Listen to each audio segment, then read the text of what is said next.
o'clock. So that close. Probably you don't have the new fan, Anne-Marie. You look like you were in a rock video otherwise with your hair blowing. Sorry, my hair? I said it's a good thing you don't have your new fan. You look like you were in a rock video with your hair flowing. Oh yeah, you're right. We're live. Okay, and we have 3 o'clock and we're all here. So we'll call the committee of the whole for for Tuesday, July 26th, 2022 to order. And once again, we are honored to gather in the unceded territory of the Squamish Nation. And this meeting is being held electronically via Zoom. We have an agenda this afternoon. Are there any changes, Council, to that agenda? Councillor Ladwig, go ahead. Oh, wait a second. Maybe it's is the Hall and Lands in our regular council this evening or this one? Oh, sorry? Yeah. It's our regular council, isn't it? It's not this committee of the whole. This is the committee of the whole, yeah. Yeah. So no, I'm fine for this one. Okay. And the only thing is that we won't change it, but Silas White has indicated he might be a little later for the meeting, so we will keep him on the list, but we'll proceed without him on there. So could I have a motion to adopt the agenda, please? Councillor Kroll, Councillor Ladwig, all in favor? Thank you. And a motion to receive all the reports that are on the agenda. Councillor Ladwig, Councillor Diendrad, all in favor? Thank you. Okay, we are ready to roll. We're going to go directly to reports. We'll go directly to the Director of Finance, which is Council Remuneration, and Expense Review, and report on your agenda package, Council. Page 11. Thank you, Mr. Mayor. So as part of I'll just provide a high-level overview of my report, and then I'll turn it over to back to the committee for discussion.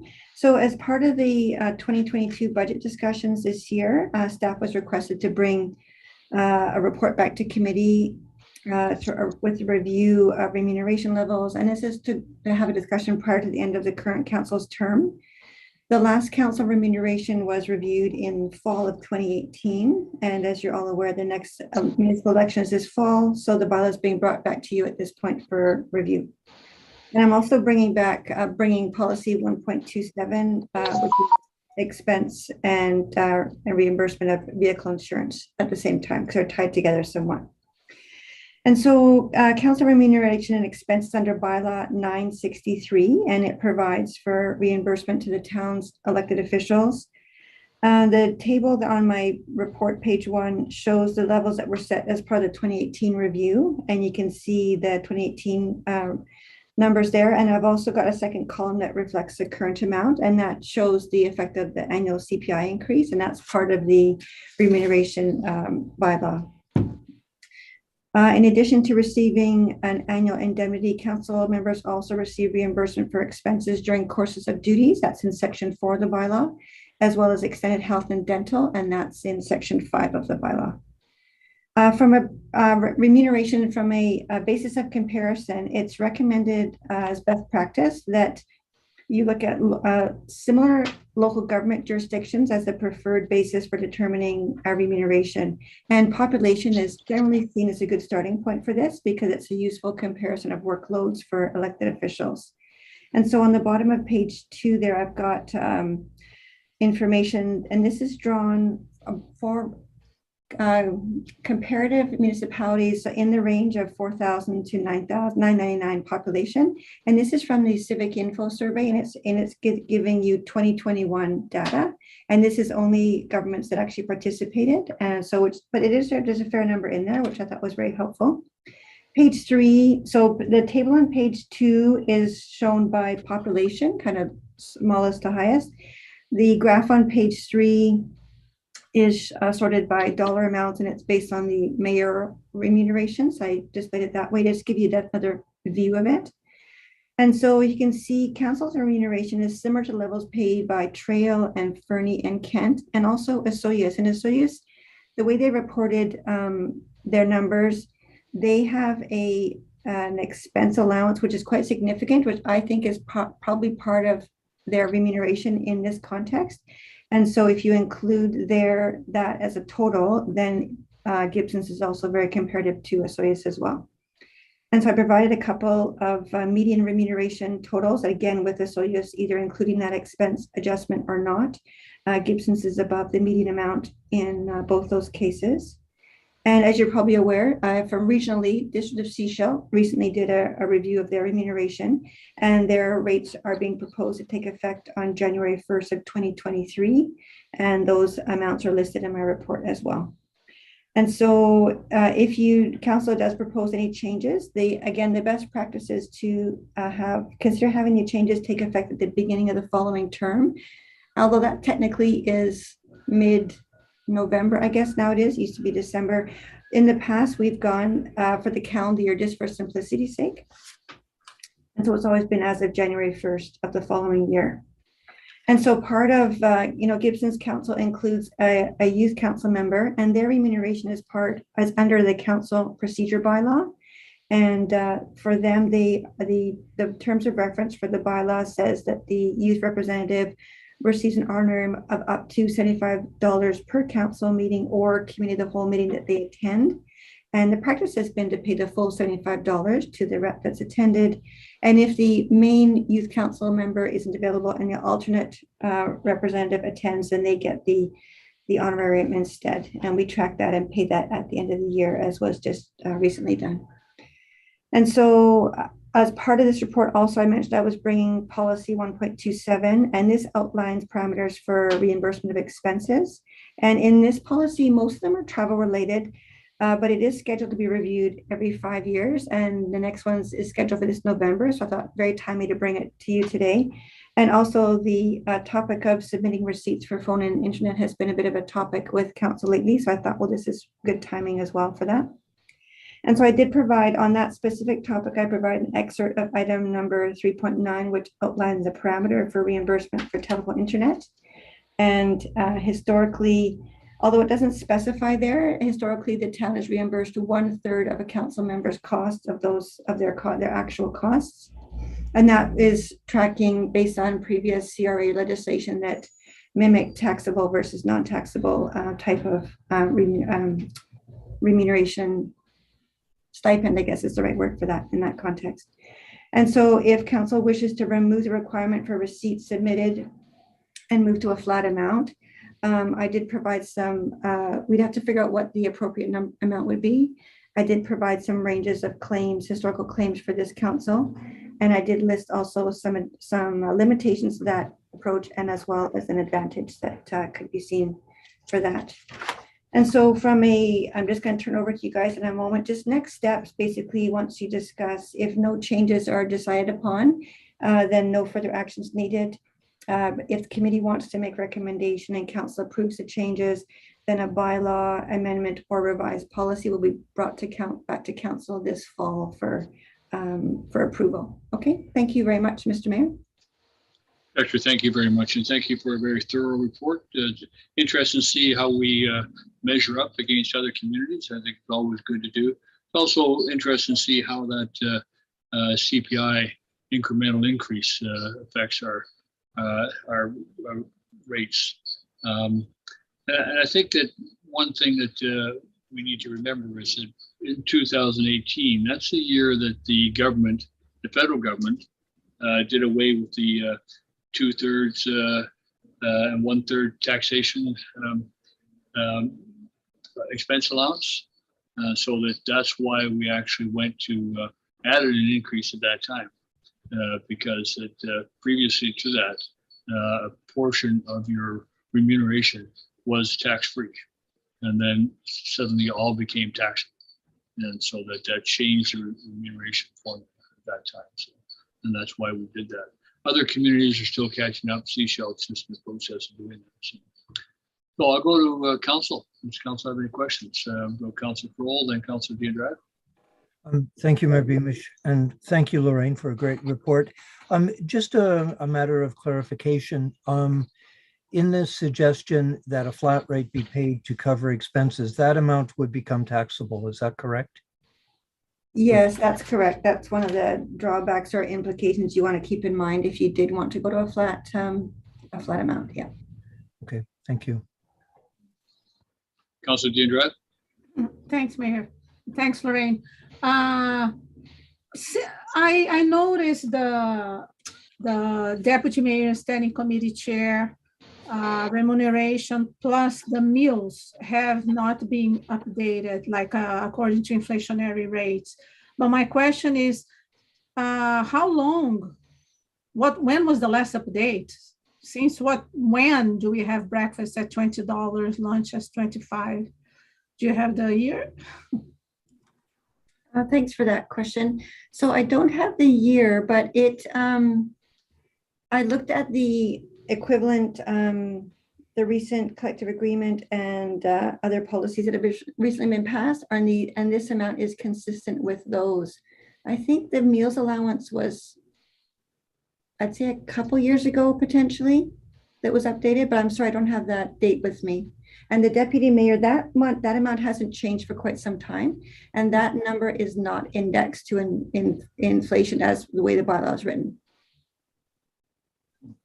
But Mayor, Yep. well, okay, first, I'm curious, why not? Second, is it, can we change that?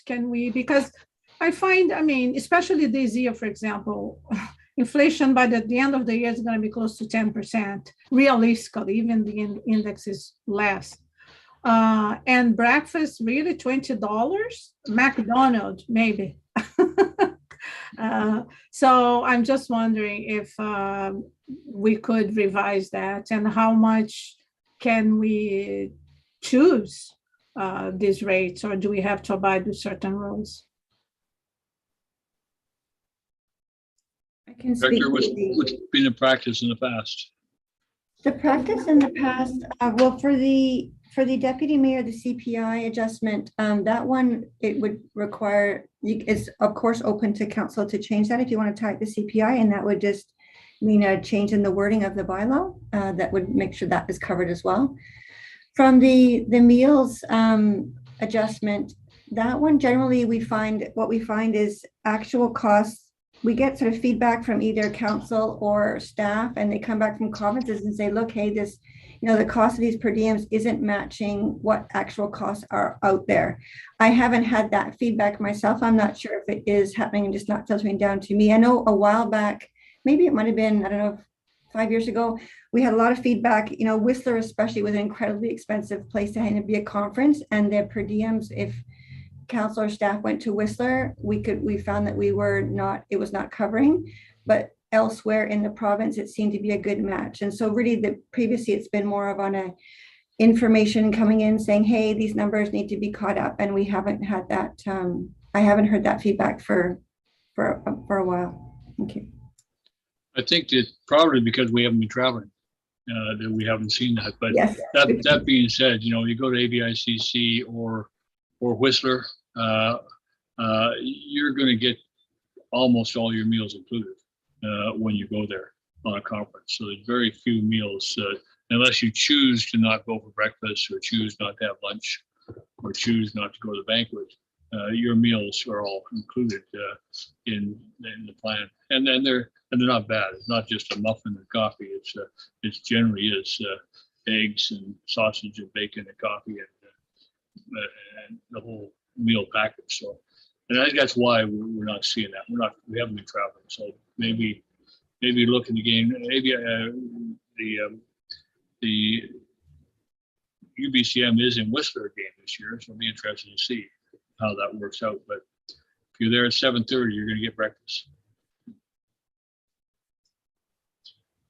Yeah, Councillor Lumley. Yeah, thanks, Mayor.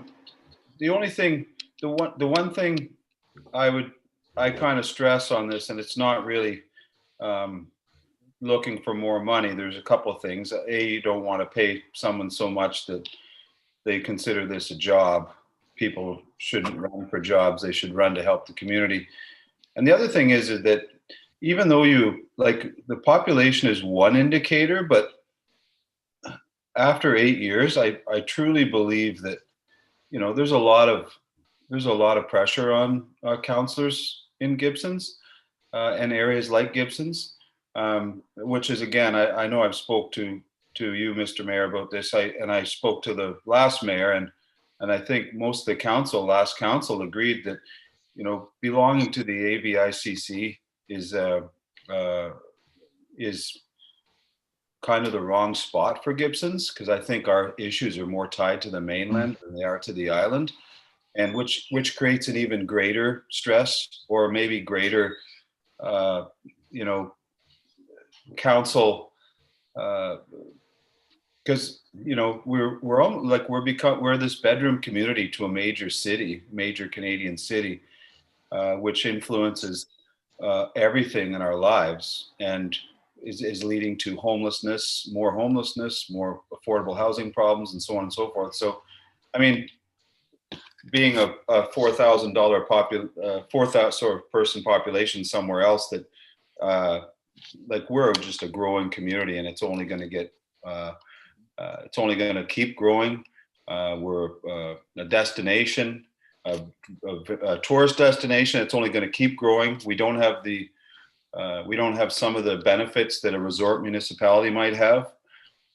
So yeah, it's a real challenge. I think population is one thing, but I think if you looked at Gibsons like more of a microcosm, it's challenging for someone to sit on council and make decisions that are going to try and make everybody happy, not just the like all parts of the community, which we've seen over the last 4 years. So just something to keep in mind. It's just, it's one indicator, but it's not the only one. So I think your initial comment too is there's always debate around that, whether remuneration should enable somebody to run for and be on council and not have to rely on a second job, so that you can get fresh blood and people who are totally focused on serving the community, and get some younger people involved in being on council, and paying for it.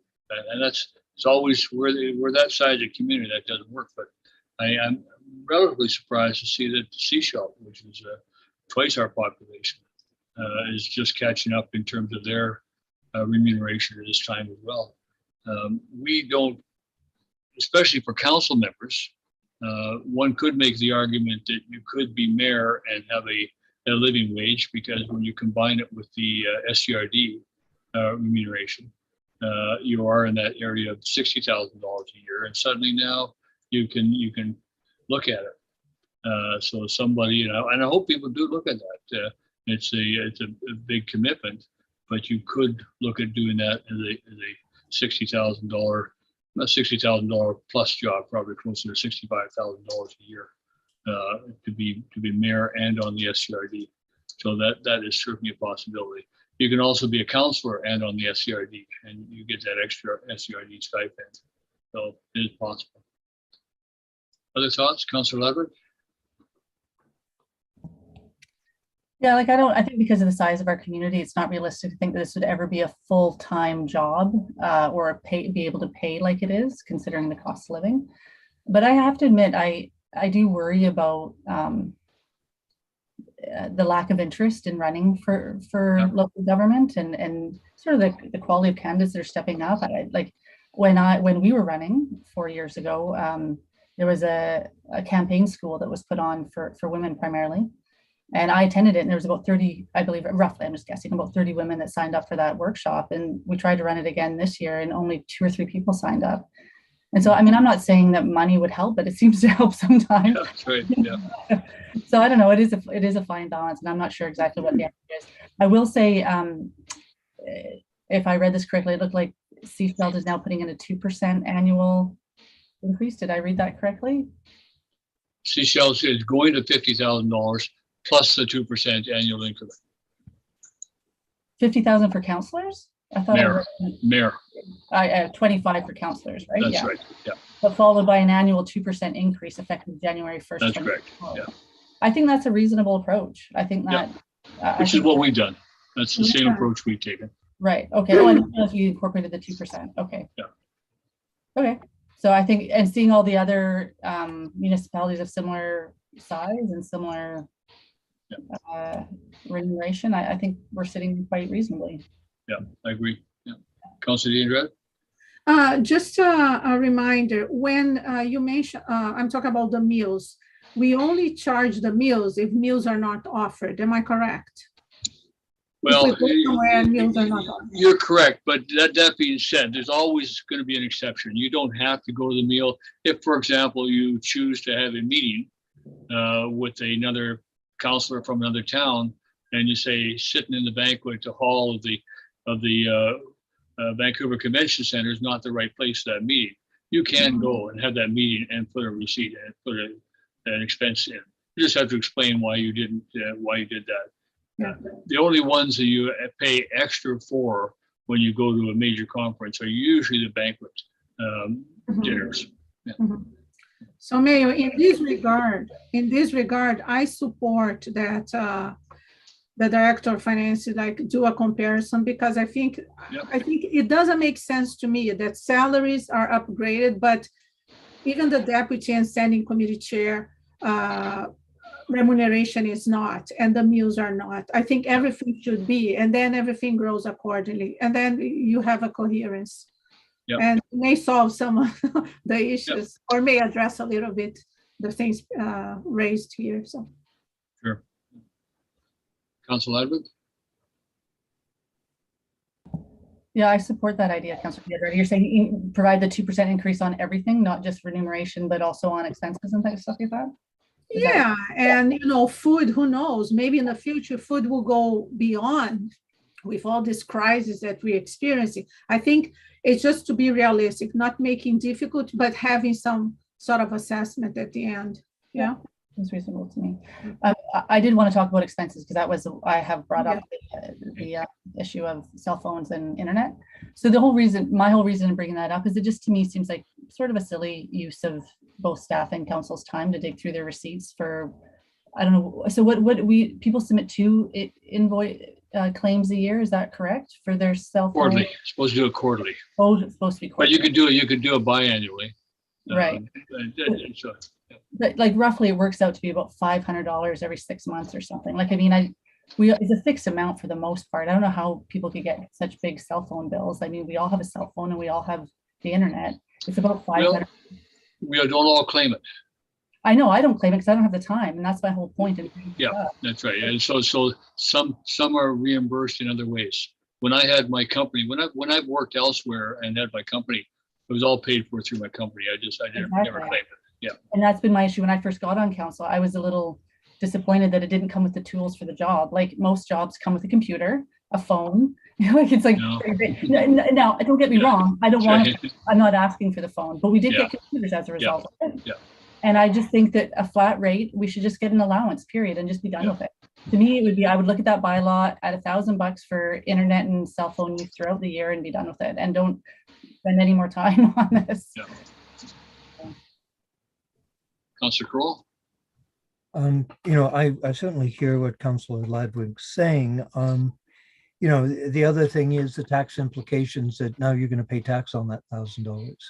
Now, it doesn't sound like a big deal, but it does play in if you're, depending on your financial situation. Yeah.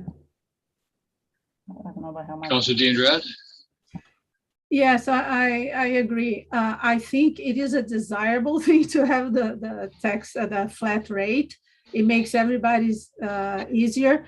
But I have actually the 2 concerns. Who knows? And depending on how much you're making, could be even, you go to the next bracket for tax. So it could have a big implication.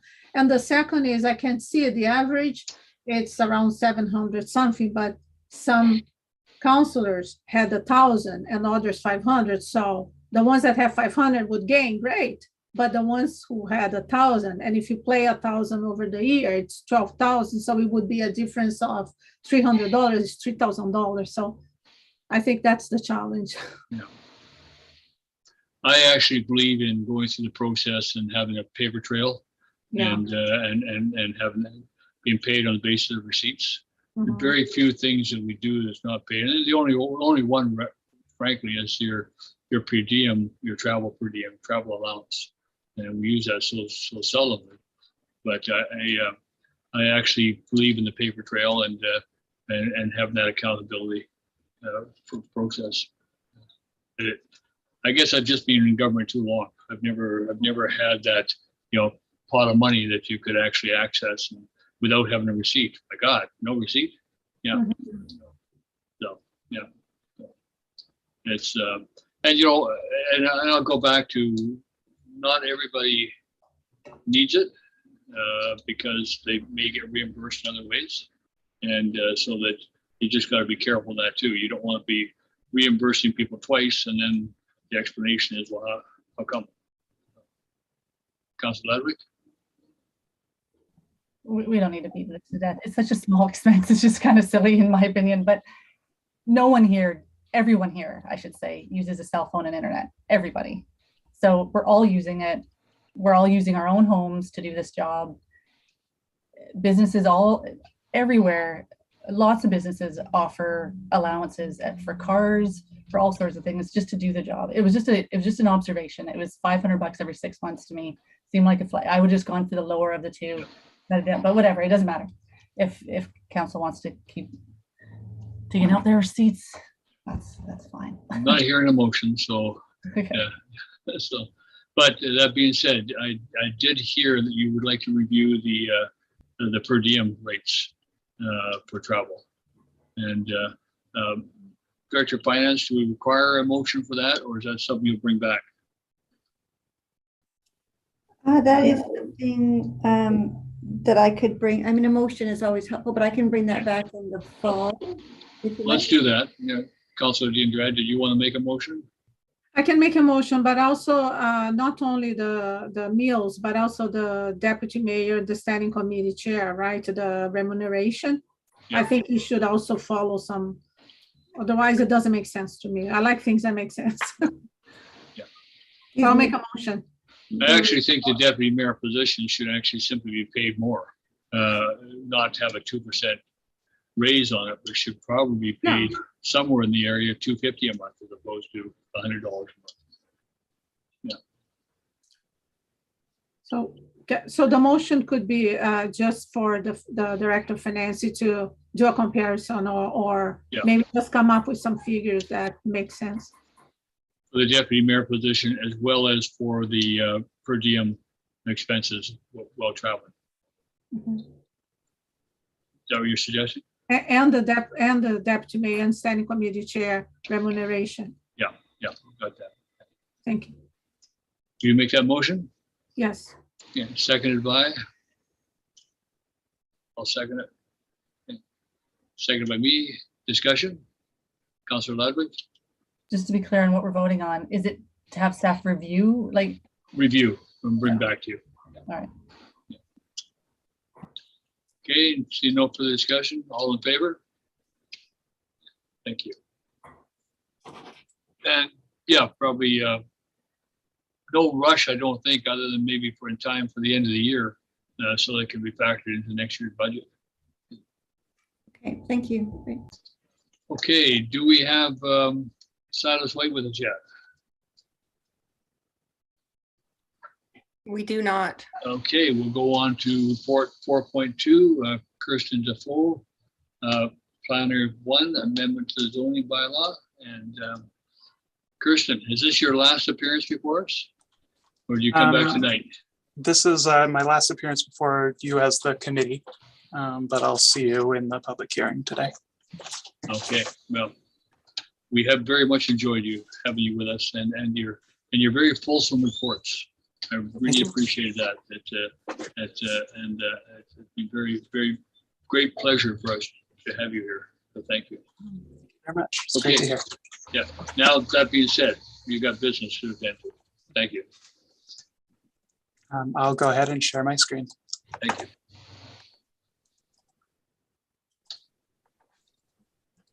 All right.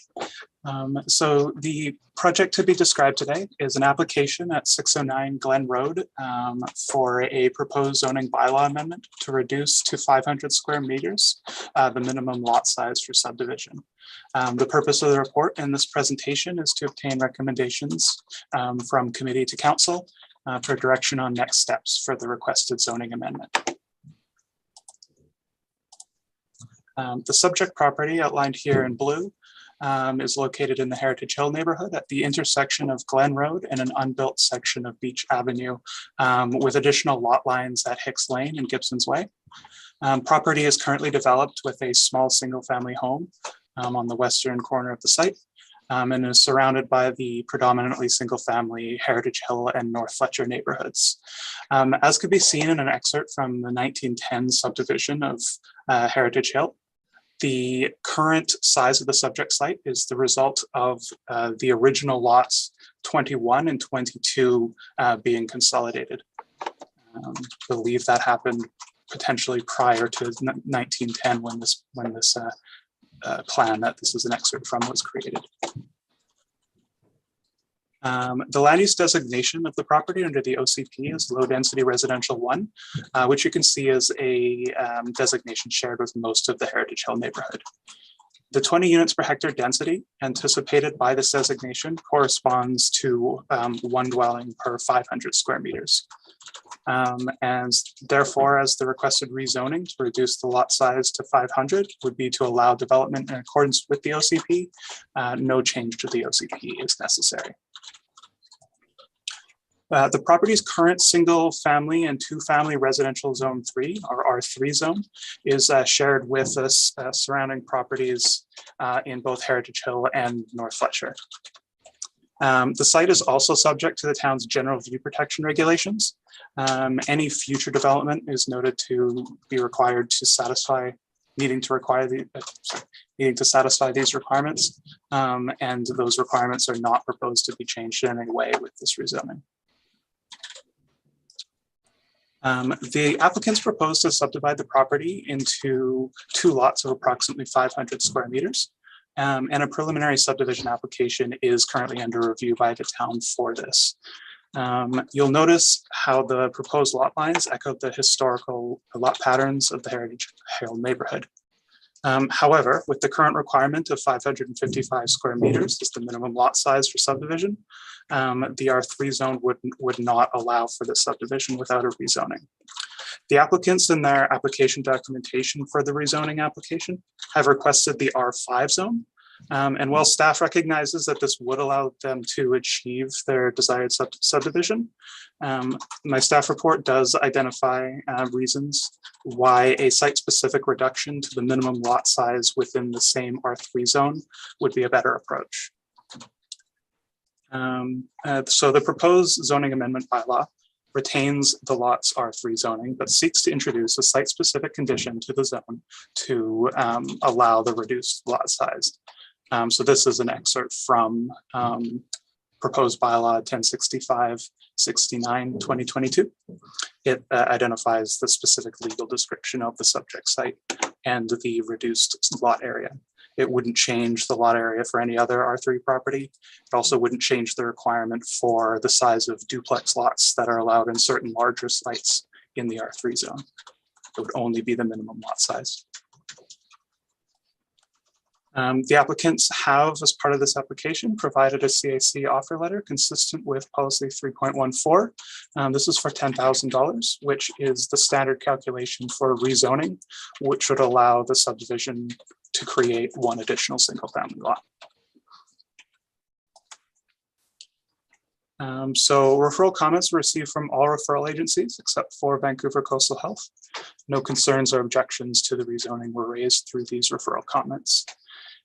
However, I would say that because the proposed lot sizes are so close to the proposed minimum 500 square meters for the rezoning, it was important that Infrastructure Services was able to confirm that no dedication would be needed during the subdivision, because if say a corner cut needed to be dedicated to the town, it would very easily reduce that lot size. So knowing that the town won't request land as part of that means that we are actually proposing a rezoning that would work for what the applicants want.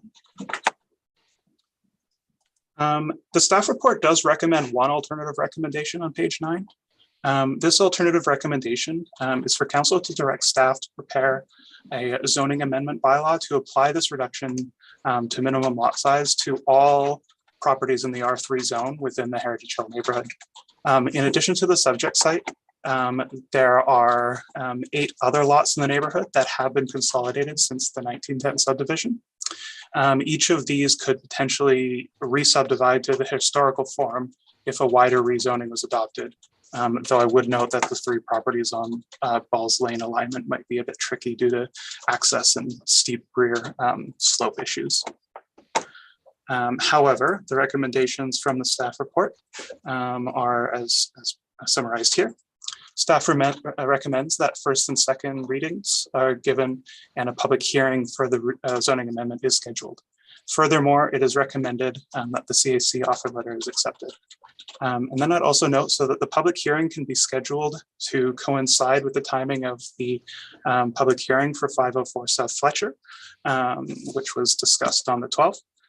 We have also recommended that these recommendations are forwarded directly to tonight's council meeting. So thank you for listening to my presentation. I'll return the floor back to the committee for consideration. But one last thing, I do understand that a number of the applicants and owners of the property are in the audience tonight if you do have any questions. Thank you. Thank you, Kirsten. And before we go, could you go back to the the slide that showed the property and the current zoning on there? There, okay, yeah. That one is the current zoning. That one there, yeah. So the proposal is to simply, purpose of this is to enable this lot to be divided into 2 single-family lots. Is that correct? That is correct, yes. So it's not to divide into 2 duplex lots or anything else like that, but just 2 single-family lots. Correct. Okay. Thank you. Council questions?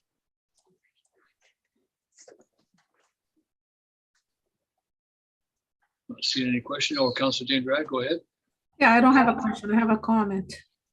I agree that it is better to maintain this zoning, and just adjust the lot, because obviously, even if you look at the past, that's how it was. And obviously this is a corner, so it doesn't make sense to create. And I like the idea of not changing the zone, because then you're changing the neighborhood. So I appreciate the comment. I'm not sure if, I always feel nervous a little bit of doing this thing for the whole neighborhood. It's almost like, I don't know, I feel more comfortable looking at case by case. Maybe it's not an issue. And I think if the council decides to do that, just remind me that we won't lose the CACs, right? The CACs are conditional, right, to the rezoning. Am I correct? Yeah, so generally we take it at the time of rezoning. So if we were going to do, if the alternate recommendation was to be pursued, staff would have to prepare a rezoning bylaw for that process, and we'd have to come up with a way to ensure that those CAC amounts were still captured through the process. Okay. And one more question, if I may. I see that actually at the end of the report, all reports talk about implications on our strategic plan. When there is response to changing climate, what's the implication? I couldn't see necessarily a connection, so I'm just curious. I would say generally when we add that for a project like this, we're looking at sort of small scale infill to enable a light degree of intensification without having to gobble up more and more of the more natural or rural countryside. Okay, yeah, I appreciate it. Other Councilor Ladwig, go ahead. Yeah, I agree with staff's recommendations on this. I think it brings the lot it conforms more with the neighborhood, and I think it's the right way to go. I think a large duplex on that property would have been unfortunate.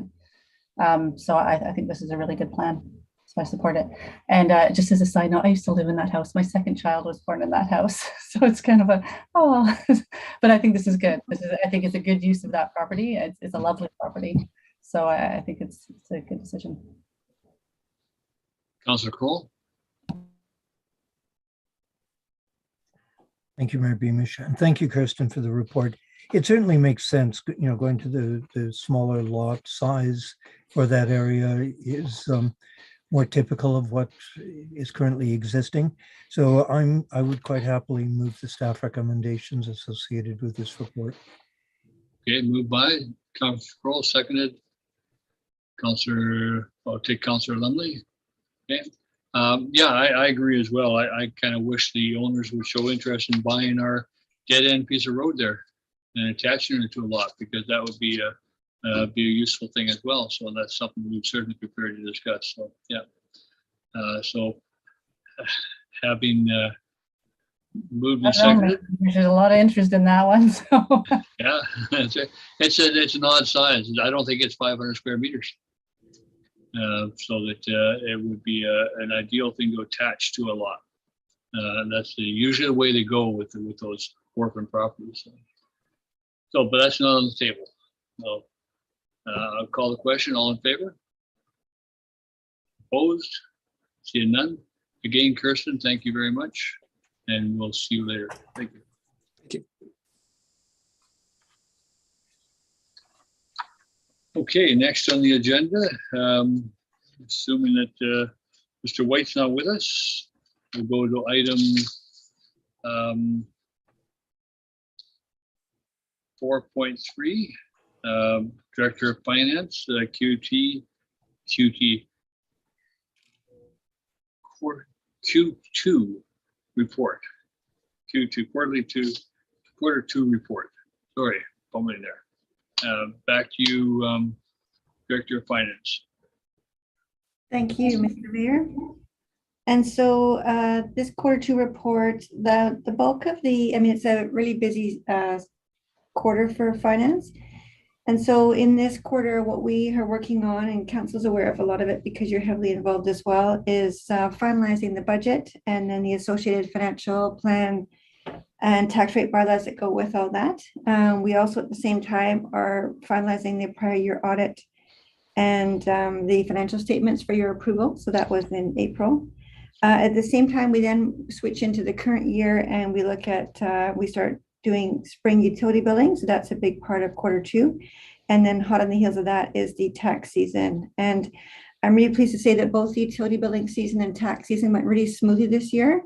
I have to say we have an amazing staff and they do an incredible job supporting taxpayers and answering questions through the process. So again, they did an amazing job and everything went really smoothly. Our collection rate on taxes is right on par with our usual, about 92%, and that's really on track with what we usually expect. So really pleased to see that this year again. I'll skip over to page 5 and just talk a bit on the COVID funding. And so we continue to use the COVID restart grants that were provided by the provincial government to support both ops and capital. And I've shown the breakdown for the operations there. We've spent about $53,000 in quarter up to the end of Q2. Part of that you can see is the COVID community grant that council extended again into 2022. And so far, $7,000 of that grant has been awarded. Council did approve a total of $20,000. There's still $13,000 to be able to be awarded if staff gets more applications for the rest of the year, and hopefully we will. Moving over to page 7 is another big section that affects all the departments really, and this is the grants that the town has either applied for and awarded or in process. And so on page 7 and over on page 8, there's a total of 11 projects underway right now that are either fully or partially grant funded. That's a pretty big number for our staffing and town of our size. That's really good news there. The most recent grant, and this award just became relatively recently, it's on the top of page 8 there, and that's a local climate action program, local government climate action program. It's LGCAP for short. And this is a new program that the province has put in place, and this replaces the old CAREP grant program that was phased out last year. So that's a new funding, and we're going to be receiving just over $73,000 each year for the next 3 years is what the commitment that the province has made for that. We do have reporting requirements to get that grant, but that's what we're expecting to get every year. And then on the bottom of page 8, there is the pending grant applications, and you can see we have 4 applications awaiting decisions. And And we were recently advised that the BC Active Transportation Grants Program is opening for intake this September. So we'll be probably adding that one to the list as well. So that's the Q2 report for finance and HR. Thank you. Thank you very much, Director. I have one question before opening up to council, and that is the under the reserve funds, page 4 of your report. We have a reserve for public parking of $125,000. How was that reserve set up? Where did that fund come from? Oh, that's a really good question. So that one is one of the restricted reserves, and I believe, I've actually, since I've been here, I've never seen a deposit go into that one, but I believe it's development related, and again, it's quite restrictive, and it could only be used on either building or maintaining the town-owned parking, and I think it's lots, but that one, sorry, you got me on that one. I haven't had any interaction with that one since I've been here. Okay. Yeah, I know that we used to have, I think we probably still possibly have in our bylaw. It's been a long time since I looked at it, but we have the requirement that development where they do not have parking on site can pay into the reserve for a parking facility that we have. And I understand that some of the businesses in Lower Gibsons paid into the parking lots on School Road. And that's possibly how we got that funds, because those are the only parking facilities that we have. And the parking facility under the bylaw, under the bylaw and the Local Government Act had to be within 300 feet or 300 meters of the business.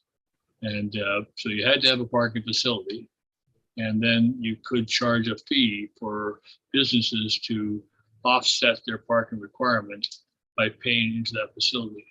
And the only facility we have are the School Road ones, which I suspect is what contributed the cost of that fund. Councillor Ludwig? Who determined the number of parking stalls required for the business? Sorry? Who determined the number of parking stalls required for the business? I think the planner at the time. Yeah. Yeah. Years ago, when I was the CAO, we had this kind of, it actually was tested in court when what is now the public market. It actually had no parking associated with it, other than the parking that is straight in front of the building. So the owners of the time, Cunningham's, they applied to, they actually came in with a check to pay for parking. And they would essentially be paying for street parking because there was no other parking available. And we refused the check because we did not have a facility within 300 meters of their building that provided parking. And they took it to court, and the bylaw was found to be ultra virus because we didn't have the facility to actually pay into at the time. And so that's, but in terms of the parking lots that were developed on School Road, I believe they were developed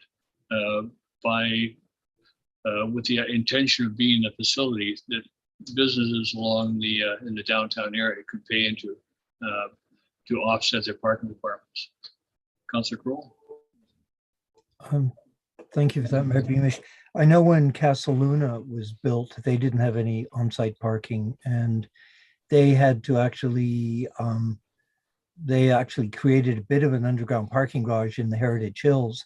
But they also contributed to that parking fund, because I remember the developer at the time was sort of screaming blue murder what it was costing them for the parking stalls that they couldn't provide on site. You know, they wouldn't have contributed to that fund, but yeah, I don't know what they did. Yeah. Well, there was a bit of a downtown parking reduction when the downtown revitalization was done. Okay. So parking sort of definitely became a hot issue during that period. Councillor Ludwig? Oh, let me go to the Director of Finance first. She has something to add.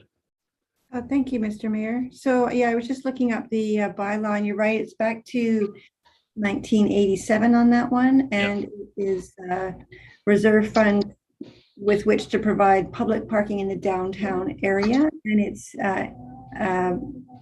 bylaw may provide for payment to the municipality of an amount in lieu of parking spaces required. So yeah, your memory's bang on there. Yeah, and the spaces that were provided were on School Road, which we're now proposing to provide to somebody else. Councillor Ladwick. So can we not apply this bylaw to developments? Only if you have a parking facility. So if you have a parking facility within a certain range of the development, then yes, you can say, okay, your parking is over there, and it could be a block away. So But they pay into it. I'm thinking of the School Road project that's coming up for public hearing, and we've got lots down the hill. You have to check the distance. You have to check the currency of what our bylaw currently states and how much money, because at the time, years ago, before I left as CIO, it was still kind of an up in the air as to how much we're going to be charging. And Director of Finance, what does it say for charging today? Sorry, Mr. Mayor, that question I think might be more appropriate for Director of Planning on that one. It's not specified in the bylaw. Right. Director of Planning, are you there? I'm Oh, here. sorry, your hand's up. Yeah, I'm sorry. I'm sorry. Not ignoring you. I see that now. Yes, thank you. No worries. Yeah, so this is in the zoning bylaw. So there is a provision to pay for parking, or have payment in lieu of parking. And it's $30,000 per parking space, which is very low. Needs to be updated. But the parking space has to be for the construction of a building. And it has to be within 500 meters. 500 meters. Of the property. Yeah. This is why I don't give advice to developers, because I don't know it all. Okay, so Councillor Ladwick. So was this a missed opportunity with the supportive housing project? Could we not have charged the town, or sorry, the province for that? It's really tricky, this provision in here, because we also say that a parking study, if we receive a parking study by a professional and says the parking is not required, then we tend to rely on that. So I think what we need to do is update this provision in our bylaw and make it stronger, basically. Yeah, it used to be $1,500 a space. Like, pretty sure that's what it was when I was CIO. Yeah. So, yeah, but it is. But that's how we got that money in that parking fund. I'm pretty certain that we charge businesses for it, and we built it up over time. Well, thank you for bringing that up. That's the first I've heard of this. Yeah. But when I saw that reserve there, I thought, and it has somewhat concerned me with our decision relative to School Road, that those are the two parking lots that were designated under that fund at one time. They are the only facilities that we have that are apart from what's in front of the town office here. Yeah, something to think about and to think further on. Councillor Crowell? Actually, there was a large parking lot where the library currently sits. Part of it was incorporated into underground parking, but certainly not the original capacity of what was originally there. Yeah, that's right. So that's what we have to. So we have to think about that. That we're not just kind of giving up. We can't give up spaces. That's all I'm saying. Yeah. Councilor D'Andrade? Thank you, Mayor. This regards the climate initiatives that, the local government climate action program that substitute CARIB. Just if the Director of Finance could just refresh, what are the initiatives that we are entitled, climate initiatives that we are entitled with this funding? Through you, Mr. Mayor. So yes, please. The province has left it quite broad in terms of what the funds can be spent on at the local government level. It ranges to, specific projects right down to supporting of staffing that are working. Part of their work is to support climate initiatives in the local government. It's really, really broad, as long as that, we can make sure we tie it to climate related work. Councilor D'Andrade? And Mayor, is there already a plan in place how to use this money? CAO? Through you, Mr. Mayor,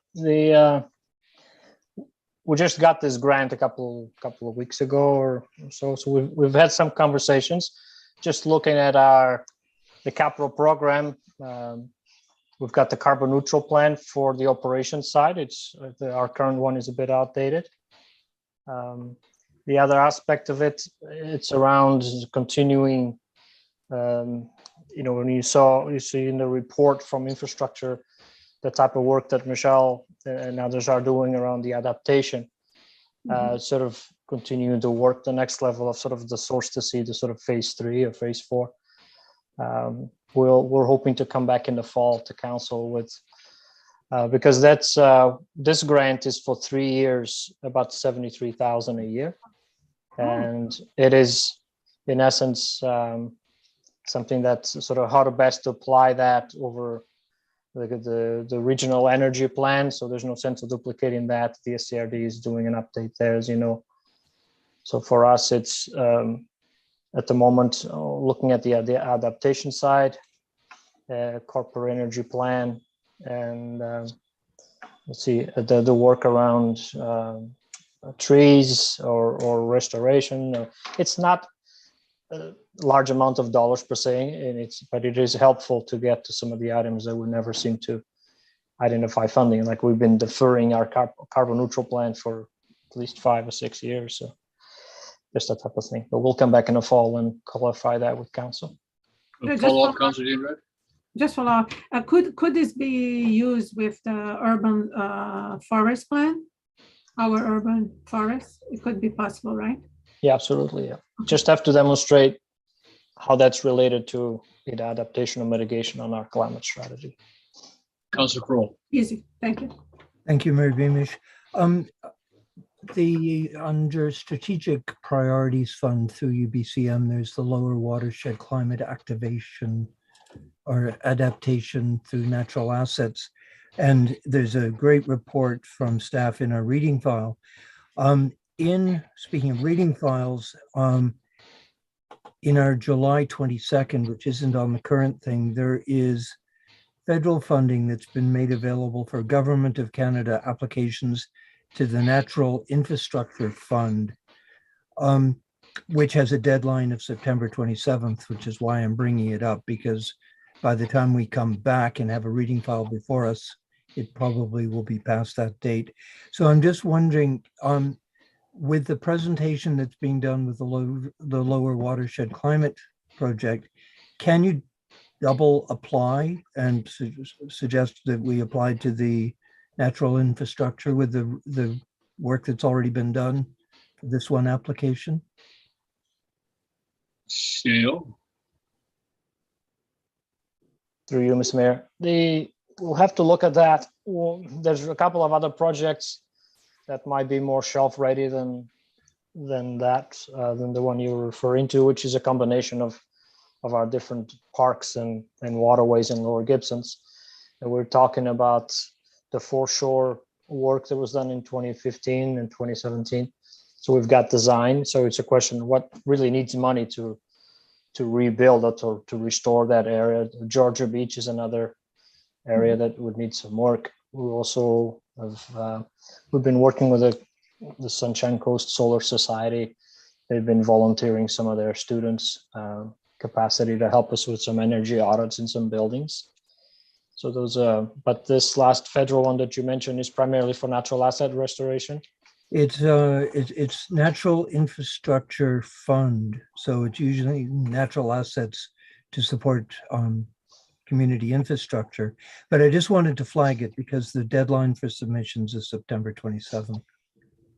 We will likely apply. Just have to have further chats internally. Okay, thank you. Okay, there's no further questions. We'll thank the Director of Finance for a report. And as always, we appreciate reading and being updated on the information that goes to our finances. Very good. So our next report is the Director of Infrastructure. and infrastructure services. And we will go to the director, Graceland. Through you, Mr. Mayor, I'll just start off with Okay, thank our you. department report. Just to highlight a couple of things. Yeah, please. We've added a new section for the capital program. That's taken directly out of the budget processes that were prepared by finance for our discussions. The sheer volume of it is somewhat concerning. We've got limited capacity there, but as you might note, most of the projects are either started or about to start, and we're doing the best we can to move those forward.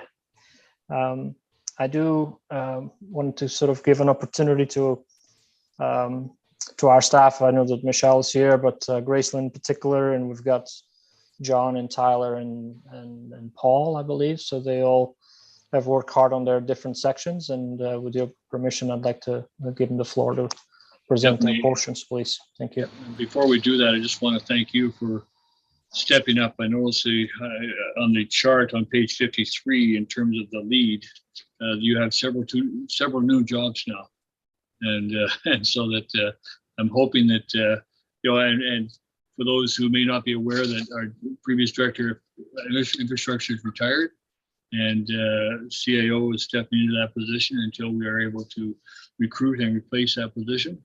And it's not something that he necessarily needed, but I really appreciate the job you're doing, Manny, on that. So thank you. Thank you, Okay. Appreciate it. Yeah. Who's next? Thank you. So yes, we've got Michelle, Tyler, and John here. Unfortunately, the water and wastewater operations staff have been going through a bit of a couple hell weeks, so we're going to forgive them for being a bit late on their quarterly report. I just wanted to highlight a couple things in this report. For parks, I wanted to highlight garbage. Tyler will be able to tell you more because he's dealing with it day to day, but the garbage problem for parks has been, had already been increasing with the volume and the types of garbage that we're having. But also an increase in bears getting into garbage, and a more political conversation that might be happening over the next few months is in October, the SCRD is going to be changing their requirements and will not be allowed cross-contaminated garbage into the landfill, which is very hard to manage from a public garbage point of view. So I'm interested to see what happens there, and we're reaching out to other municipalities to see how they're going to address it, but you can expect that conversation will be coming up with increasing criticality soon. And then for public works, we were really looking at an increase of water leaks this past quarter. And the guys have been great at dealing with the public there and being quick and communicative on that. And also issues with grease, which we're working with bylaw and the new building inspector on. I'll hand it over to Tyler or John if you have anything to add, or Michelle, and then if you have any questions. Okay, I'm going to go to the question, Councillor Ladwig, while others are thinking about their, Yeah, thank you so much, Graceland. I just wondering if we could go through each report, talk about each report as we go along, just rather than go through all of them, if that's possible, because I just have kind of one comment or question about each one. Yeah. Okay, so my only question about this first report is just curious about an update on the Gibsons pool multi-purpose room and whether or not you know anything about that. Has there been any conversations with the SCRD? Okay, I think, yeah. Councillor Kroll, do you want to go ahead? As mentioned before, Councillor Ladwig, it's back in our court. It's our land, it's our project. We have to drive the bus on it and then take it to the regional district as to how we are going to proceed with it. And with the delays that were incurred because of the archaeological situation with respect to the pond, and it seems to go hand in glove with the pond. It's just been, it's sadly on hold. So is that, I mean, it's sort of a question to council, I guess. And like, how do we drive that? If it is in our court, I mean, how do You we? basically have to come up with the money to put together a plan and take it to the regional district. Right. And I think currently we had budgeted, there was a small amount there, but I think it's just been reliant on having the stormwater pond project going forward and knowing where we are relative to that project and incorporating it into the bigger picture. But the regional district, when it was taken to their board on the last occasion, Recreation came back and said, it's your land, it's your idea, and you need to drive the bus on it. Okay, which is great, and that's fine, but we dedicated 20,000 for it. And so I guess this is more of a work planning question. Like, when do we work on it? I think it's a staff capacity issue.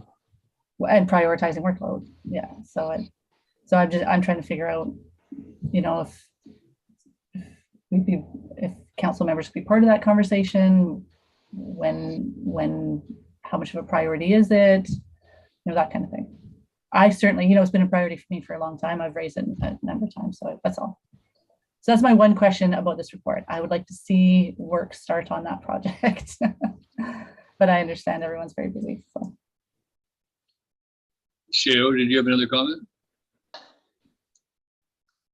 Well, I have another comment. I guess my comment is, we have spoken with the regional district and they essentially said they're not going to build a new room in there. The pool is what it is.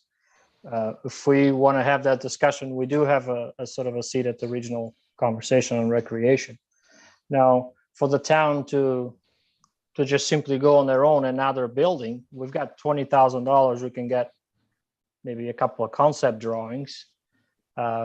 Certainly happy to hire an architect to design a couple of proposals, but that's probably as far as that money will go. And then with that portion, it's we are the landlord. It's not as simple as it's our land. It's not our land. Our land is under lease with a facility and an operator. So I would certainly suggest that we don't have that land available to amend a building that's being used. They're the ones using the building. So so this is a little bit of that back and forth. It's our priority for Michelle and I has been the pond, building the pond. So we haven't really spent any time on designing this proposed room, which I'm not even sure if that's what it is, because it would involve getting drawings from the regional district, involve their participation as well. So it's. No, I think there were some discussions that were had maybe when you were off, and I think that the conversation, according to Councillor Kroll, and my understanding as well, that we talked about it being an independent building, a small little independent meeting room, a separate building. Therefore, it's not attached to the SCRD's building, but it is on our land, and that we were supposed to come to them with this schematic. And that's what we allocated the 20,000 in our budget for. And then the thinking is that the Muriel Haynes, or sorry, I forget, there's our Muriel Haynes Fund, yeah.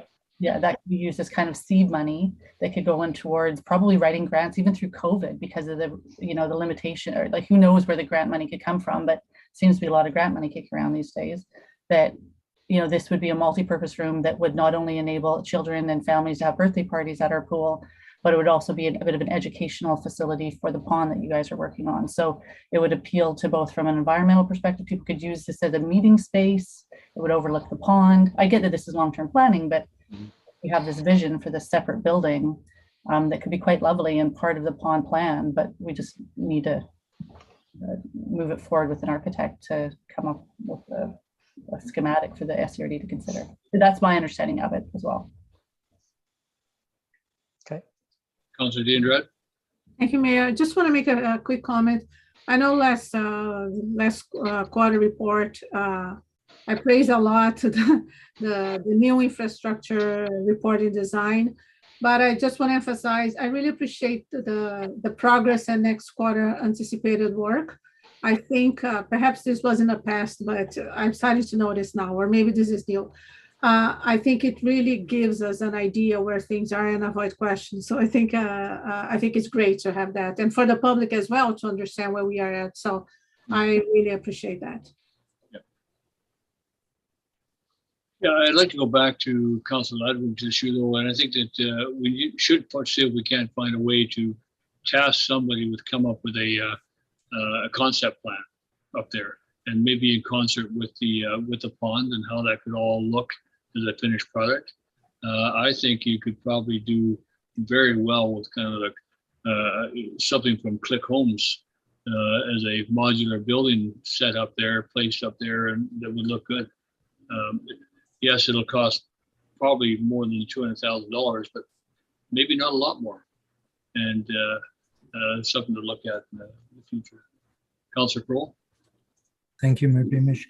I agree on, at the time when this came up before, and I'd spoken to a local architect who has designed a community building in the community that would potentially lend itself to the site. And he certainly offered to make his drawings available.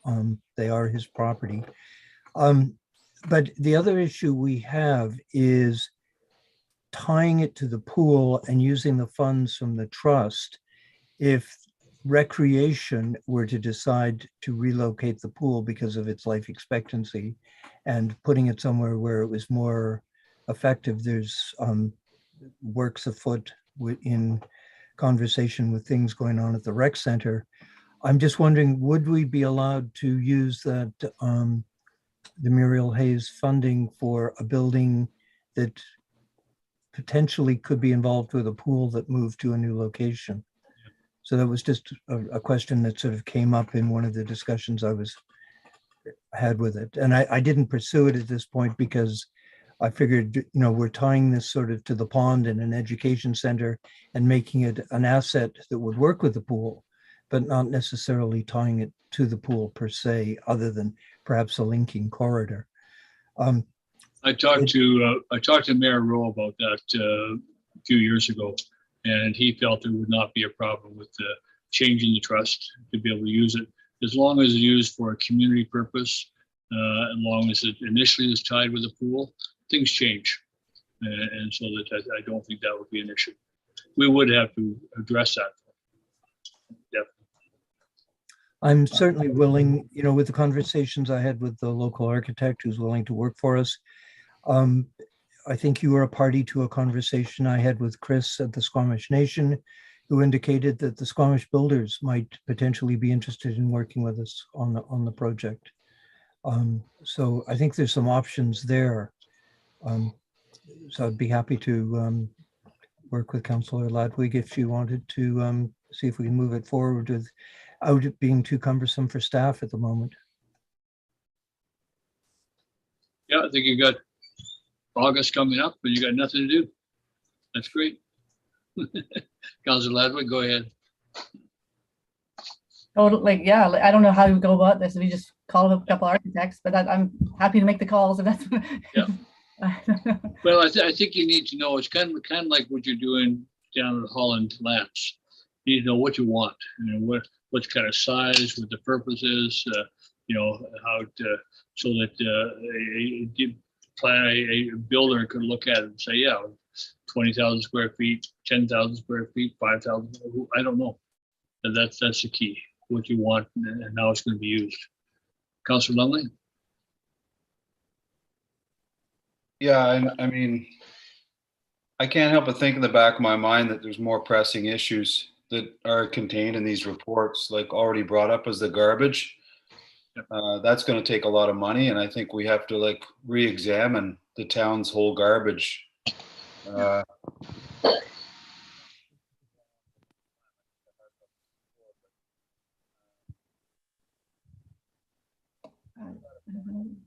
I think you'll hear more from that as indicated from the regional district this fall. It is going to be a significant change in how garbage is processed.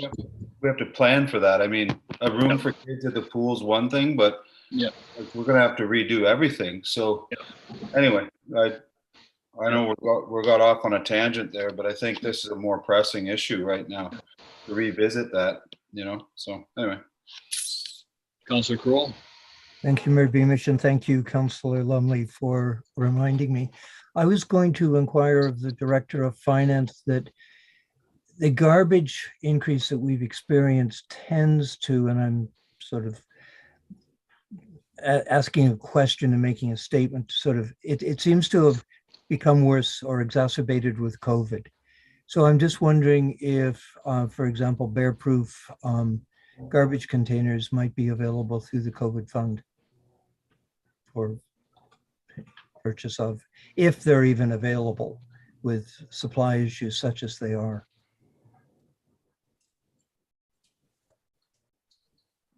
Through you, Mr. Mayor. So Yes.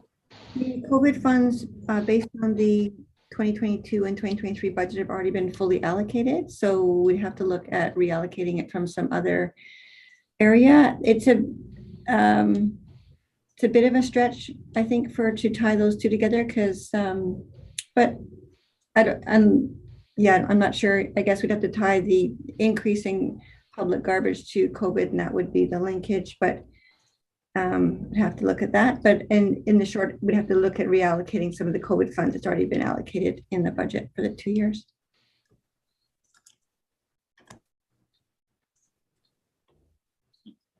Councillor Jane Just a curiosity, if since a big part of garbage is generated by tourism, could the tourism tax, part of this fund, be used to address that? Yeah, I don't know. Regional garbage, huge discussions there right now. We discussed today the extension of, looking for a new site. They're still looking for a new site. They're looking at the possibility of extending the life of the current site for a period of time, and all sorts of things going on with garbage. But the big thing is to reduce the amount of garbage going to landfill, and how they do that.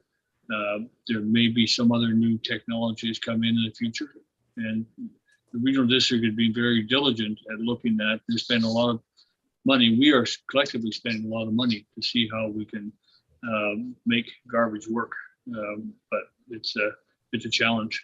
The biggest thing they've got right now is to reduce the volumes. We'll see.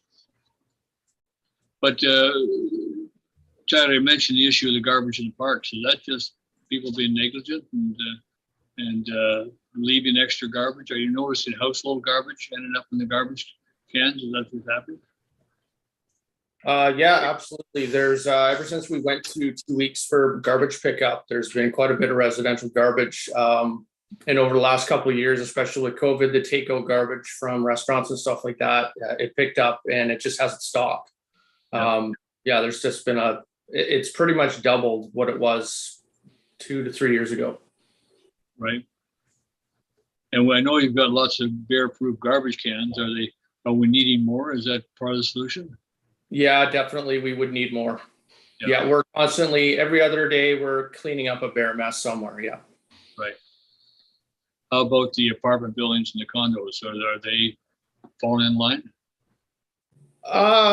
For the most part, yeah, but there's they get pretty creative in different ways. I've done some different things by moving some of the garbage cans away from any kind of roadway.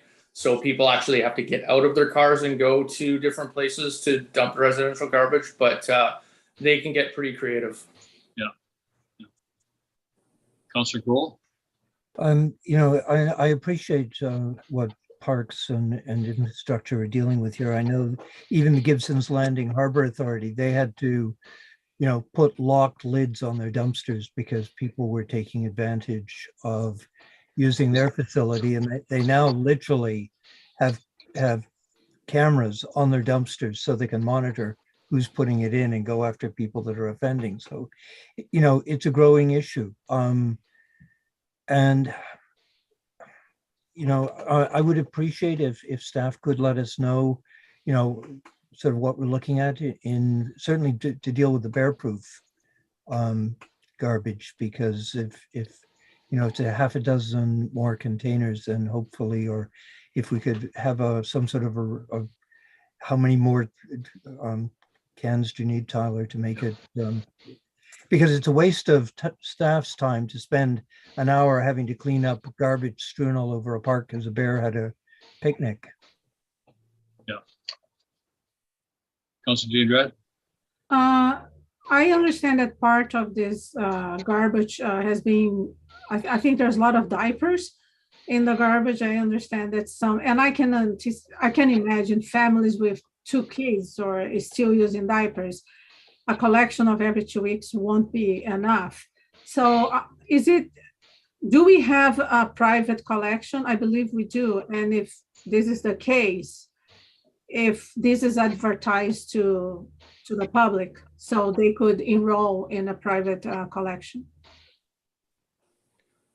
Is there a private collection? And I think there is in private bins. Councilor Kroll? If you have excess garbage, you can take it to the recycle depot and they charge you a fee based, I believe, on weight for taking additional garbage. okay. So is this being advertised? Do you think people know?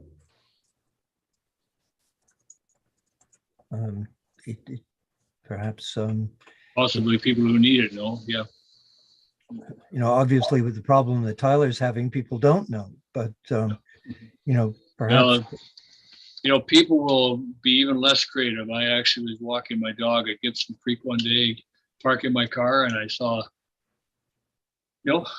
not an untypical grandmotherly lady pull her car over the side of the road, get out, go to the trunk, grab a bag of garbage, throw over the fence on the Indian lands, and get back in the car and drive away. I mean, people do things that you don't expect, and it would appear to be out of character when you see somebody, but everybody kind of seems to find a way. It's really unfortunate. And when we had that garbage pail last year, you recall, for the water stand we put up in front of the building across from the high school, that suddenly became just full of garbage. People see an opportunity to throw their garbage and drop it off. Some of it's bed and breakfast, some of it's other things, short-term rentals type stuff. Anyway, that's garbage. What about other things in here? Is there other things you want to know about, Councilor Kroll? Not so much want to know about. I certainly want to commend staff for illustrating their reports. It's when something is referenced and there's pictures of it, in some cases before and after, it just makes it. We can certainly appreciate some of the technical problems you're having to deal with and the scale you're having to deal with. So a picture's worth 1,000 words. So, obviously it saved your fingers typing the 1,000 words by putting in the picture. But the other thing I would like to mention is, and this probably falls on John, is the degrading of the buffering on the sewer along the foot of the bluff. Some of these low tides, and one's had the opportunity to get out and explore a little more, seeing how that concrete buffering is degrading on the sewer line. I'm just wondering to what extent that's on our radar. We try and keep up on it yearly. A few years back, we had a program where we hired a contractor to go in and barge in concrete and rebuild a portion of it. It's just one of those things that we have to watch. Erosion happens. We are trying to stay on top of it. We have no areas that I'm aware of right now that are of real concern. So it's one of those things that we look at and then we plan for the following year to do something. And with the lower tides, we can get in there and access them and put something together for budgeting for next year if we find areas that are in need. Okay, thank you, John. And my concern was with the tide extremes we're having, and certainly some of the January storms and king tides, and the amount of additional debris that's washed up on that area. So I appreciate your due diligence. Thank you. Well, if I could, The one thing that we're more concerned about is infiltration into those lines. So that to us right now is more of a concern to try and keep the water flow, the inflow, away from the plant. And that's one of the areas that we're watching very closely right now.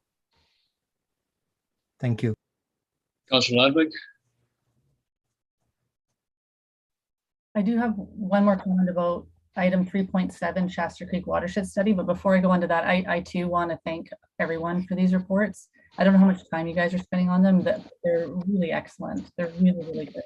All the visuals and everything that you're providing for folks like me that don't understand plumbing and all this stuff, it's really great to see. It's really helpful. So thank you very much. I'm sure they didn't. I'm sure you spent quite a bit of time putting them together, so they are appreciated. Yeah, so I just one other just really quick comment about the Shasta Creek Watershed Study 3.7. I just wanted to make a note that just like the description of that, just so it's captured for future planning as we start to move down the road on that project, that it's important that the objective of that study is to do a full watershed study. The way we kind of got it described, we're just looking at the water that flows in and out of Gibsons, which I understand is an important component, and that was certainly something that Mayor Beamish raised. But my whole concern with that project is that I feel that we need to be working with the SCRD to examine the downstream carrying capacity of Shasta Creek, because I'm concerned that we're directing water to a stream that may not have the carrying capacity and may be at high flood risk. And so I think that we need to be studying that stream downstream. And I understand that that requires collaboration with the SCRD, but I just somehow I would like it a little bit more. I like the description of it to summarize that a bit more, just so that that doesn't get lost in the future.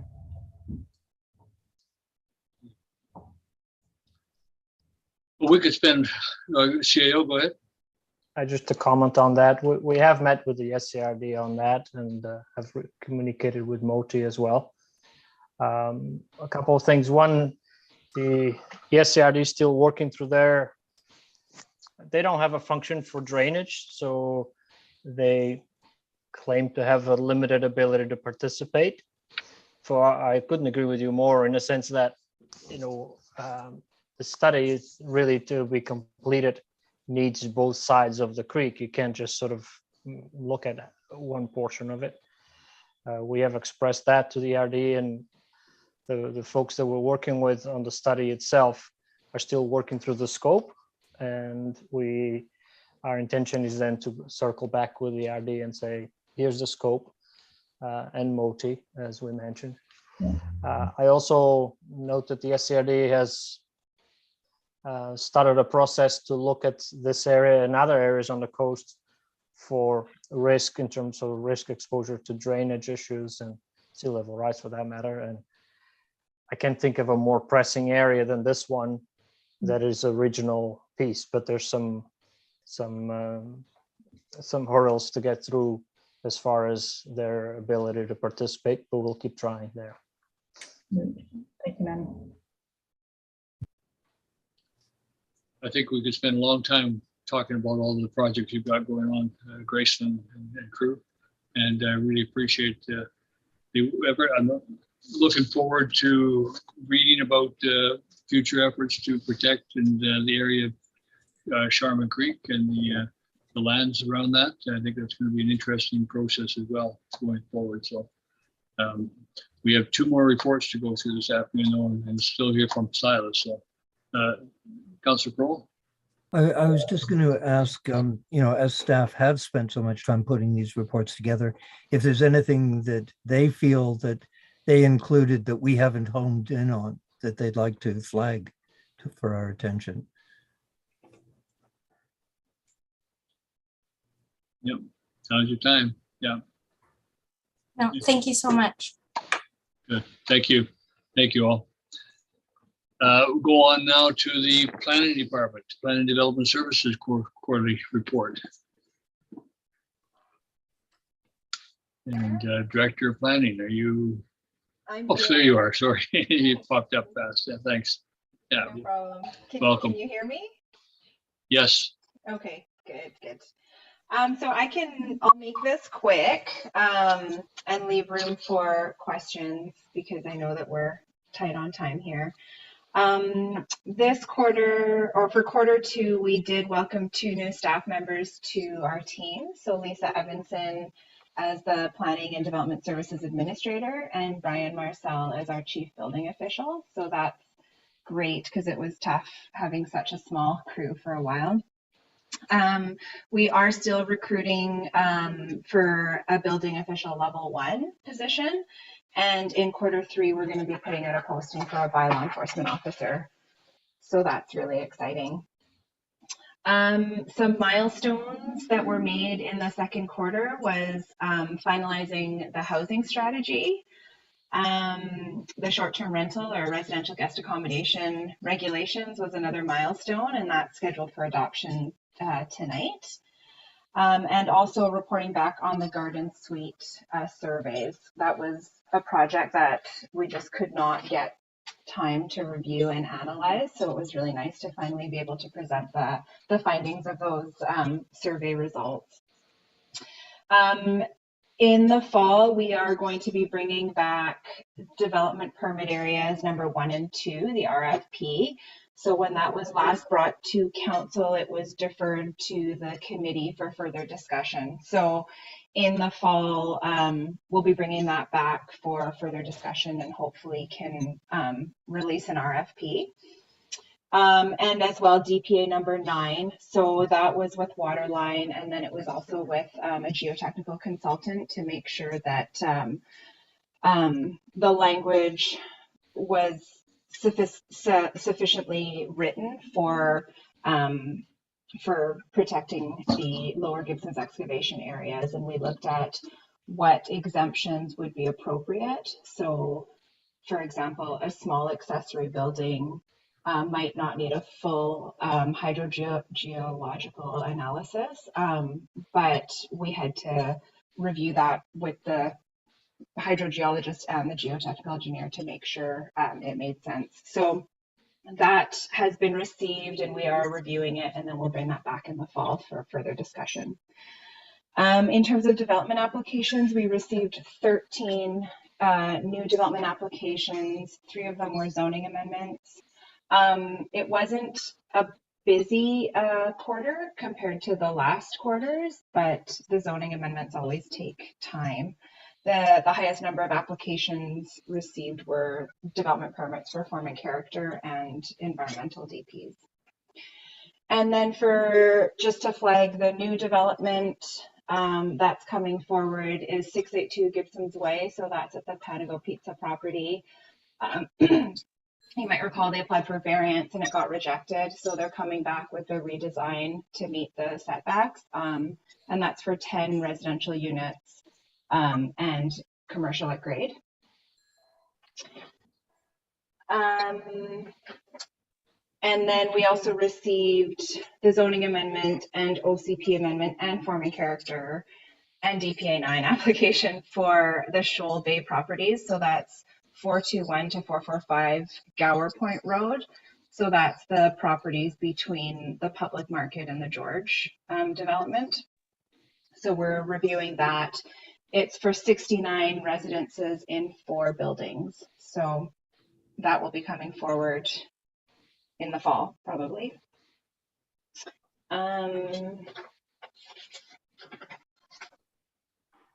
Yeah, so I won't, those are the big ones I just wanted to flag for you for upcoming development projects. In terms of the building department, we received, or 13 building permits were issued in quarter 2.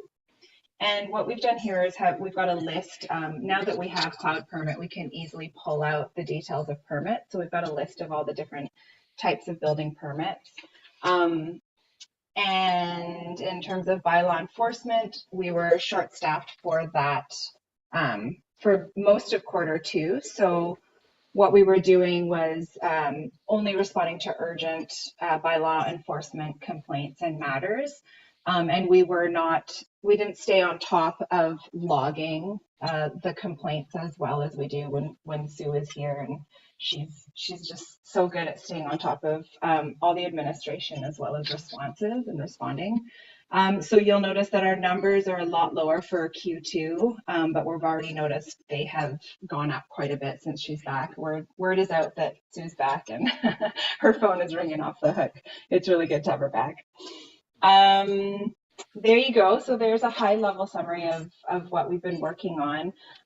I was also, I'm open to questions for whatever's in the report, but I'm also wondering from council if there's anything missing from this report, or what you find helpful for receiving information, because I always struggle with what is it that you want to receive, and what do you like hearing about?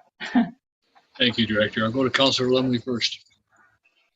Yeah, it's interesting that Shoal Lookout property is up for sale. I don't know, you probably know that, but there's a for sale sign in front of that property right now. Is it a new for sale sign, or is it the for sale sign that's been there for a long time? I don't know, but it says it's for sale. I just thought it was interesting. I don't know. Okay. Yeah, you know what'd be interesting, even though like everything's technical and stuff, it's sometimes you drive around and you see things happening and they don't necessarily come to council. And I you know what, I know you don't, it's not story time or anything, but you know, you'll be driving up Gibsons Way, and I looked on your report, I didn't see it, but that development that's next to like where Klaus moved his house to, I noticed there's like a giant, like there's like more additions putting on there, and a new something on top of the roof, and then they're creeping out towards the road, and I know there's all these setback situations and so on and so forth, but it looks like a pretty large kind of development. I just was wondering, you know, just in the back of my mind, I was like going, I didn't see the permits on the report, but I just wondered maybe just what was happening up there. Yeah, sure, I can speak to that. So that's a duplex. It's a very large duplex, and it's got a secondary suite on each side of it. So that it could be one of these building permits. Like it could be number 4. I'm not sure which one. We don't have addresses on here. Yeah. But yeah, it's essentially a duplex, so it doesn't require a form and character permit or anything like that. Like there's no FSR. It's just, I see all that expansion on that property, and it just seems like, wow, it's like there's a lot of buildings going on one piece of land, but I guess the land's big enough to allow for that. Yeah. So it's a single, there's no DPs for duplexes and single family dwellings. So as long as it meets the building height, the setbacks, the lot coverage, basically the zoning provisions, then they go straight to building permit. And this Is there an occupancy limit to like buildings like that? Like, I mean, if you build 2 giant duplexes and then next thing you know, like 8 families move in there, like, is there any considerations for like what a legal occupancy is for like a building of any size, or does that matter?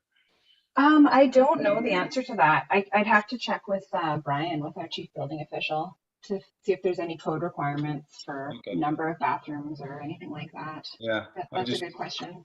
Yeah, I just wondered because I know there's a lot of people hanging around there, and you never know. I mean, they do it. I know they do it in Richmond. Like families all get together and build giant homes, and 5 families move into them. And I know they have problems with insurance because they don't sprinkler them. And that is a property that's pretty close to other properties. So I was just curious what the code situations would be if inevitably there's like 8 families living there, you know. I just don't know. So anyway, just curious. Yeah, I'll write that down and get back to you with that. I mean, in order to issue a building permit, it does have to meet the building code and the fire code. Thank you. No problem. Councillor Dean Dredd. Thank you. If the director of planning could just remind, we are hiring a full-time bylaw officer. Does it mean we're going to have 2 in total? Yes, that's correct. That's great. Yeah. Thank you. Thank you. That's awesome. Full-time. Yes. But we'll need them. The I know. short-term rentals, that's right, exactly, yeah. Yeah. Okay, thank you. Yeah, and once again, Leslie, thank you for all the work you guys are doing. I mean, I see the numbers, some of the stats are down a little bit from last year, from previous years in terms of Q2, so that things seem to have leveled off a bit, and maybe you'll get a bit of breathing space. When does Katie come back? She's scheduled to come back in October. Okay. Yeah, So and we'll we've got lots of work. Yeah, so you'll be down a planner until she comes back? Yeah. So we'll have to bear that in mind, so, yeah. So, but again, Kirsten has done a great job while she's been here. We really appreciate that. Yeah, absolutely. Yeah. Okay, Council, if you have no more further, Councilor Latwood, go ahead. I just want to make a quick comment about Kirsten as well. I just wanted to acknowledge how awesome she's been to have on the team, and that everyone in the community that's dealt with her has spoken very highly of her. So I just wanted to pass that message along. I hadn't sent an email yet, but I just wanted to make sure that was stated. Thank you. I will definitely share that with her, and we will absolutely miss her. She's been wonderful. Mm. Well, thank you. And we'll move now to the administration department. And second quarter report now. I see the report was written by the CAO. Who's going to deliver it? CAO, is that you? Or corporate officer? There we are. Rebecca, welcome. Hi. Manny has been so busy doing double duty, filling in for Director of Infrastructure Services as well as CAO, that he kindly let me take the lead on this. So I would invite him to jump in if he wishes and not to hesitate. Much of this report you'll see at about page 5, it picks up for Manager of Corporate Legislative Services. That section was written by Tracy and added into this report, as well as Elizabeth's report at page 109 is written by her and added into, so it's a team report. Even though it has my signature on the end of it, it's Tracy and Elizabeth's, and as well as mine. So we've really watched how hard Manny's been working, and I have to tell you, he's been doing an amazing job of keeping a foot in both camps. And we definitely do still feel we have a leader at our helm in admin while he's doing all the many things, wearing all the many hats that he's wearing. And I just want to acknowledge that, because I know the aquifer mapping project, had he had a chance to write a little more about that, might have taken a little more of a little more prominence in this report than I was able to give it. Our meeting supports continue, and I just wanted to note that so far we've had 16 more meetings in the first half of 2022 than we did in 2021. So meetings are on the rise, and that's largely because we had a number of very active committees that weren't in place in 2021, but it's kept us busy. There's been a number of contracts have come up for review, and these will continue to be coming. One of the benefits of having Tracy join the team means that I'm shifting my attention more towards things such as leases, licenses, contracts, and I hope to continue to be able to make that shift. A key thing in our department right now is elections. Tracy, as Deputy Election Officer, has done a ton of work, and her and Manny and I met together with the school district, and we were able to finalize the cost sharing agreement with the school district, which is coming before council tonight. And also the election bylaw went to final approval, which is just the beginning. So Tracy today is working closely with Elizabeth, and ads are beginning to run. And Tracy and I will be hosting a information session on Thursday. But Tracy has done much of that work right now. And so I look to her part of the report, and she is present if you have questions about that. She's available to answer questions on that. She also is our IT liaison, and her and I met with our IT team, and I really appreciated the thoroughness of her report on the IT. I think you'll see better detailed reporting on the IT now. We've asked for more consistent quarterly reporting, and I think that's reflected in her report. Our ICBC and driver services have been really busy. I appreciate if council, if you've noticed, I was away for a chunk of June. I was ill, and I know our ICBC team went through a round of that too. So I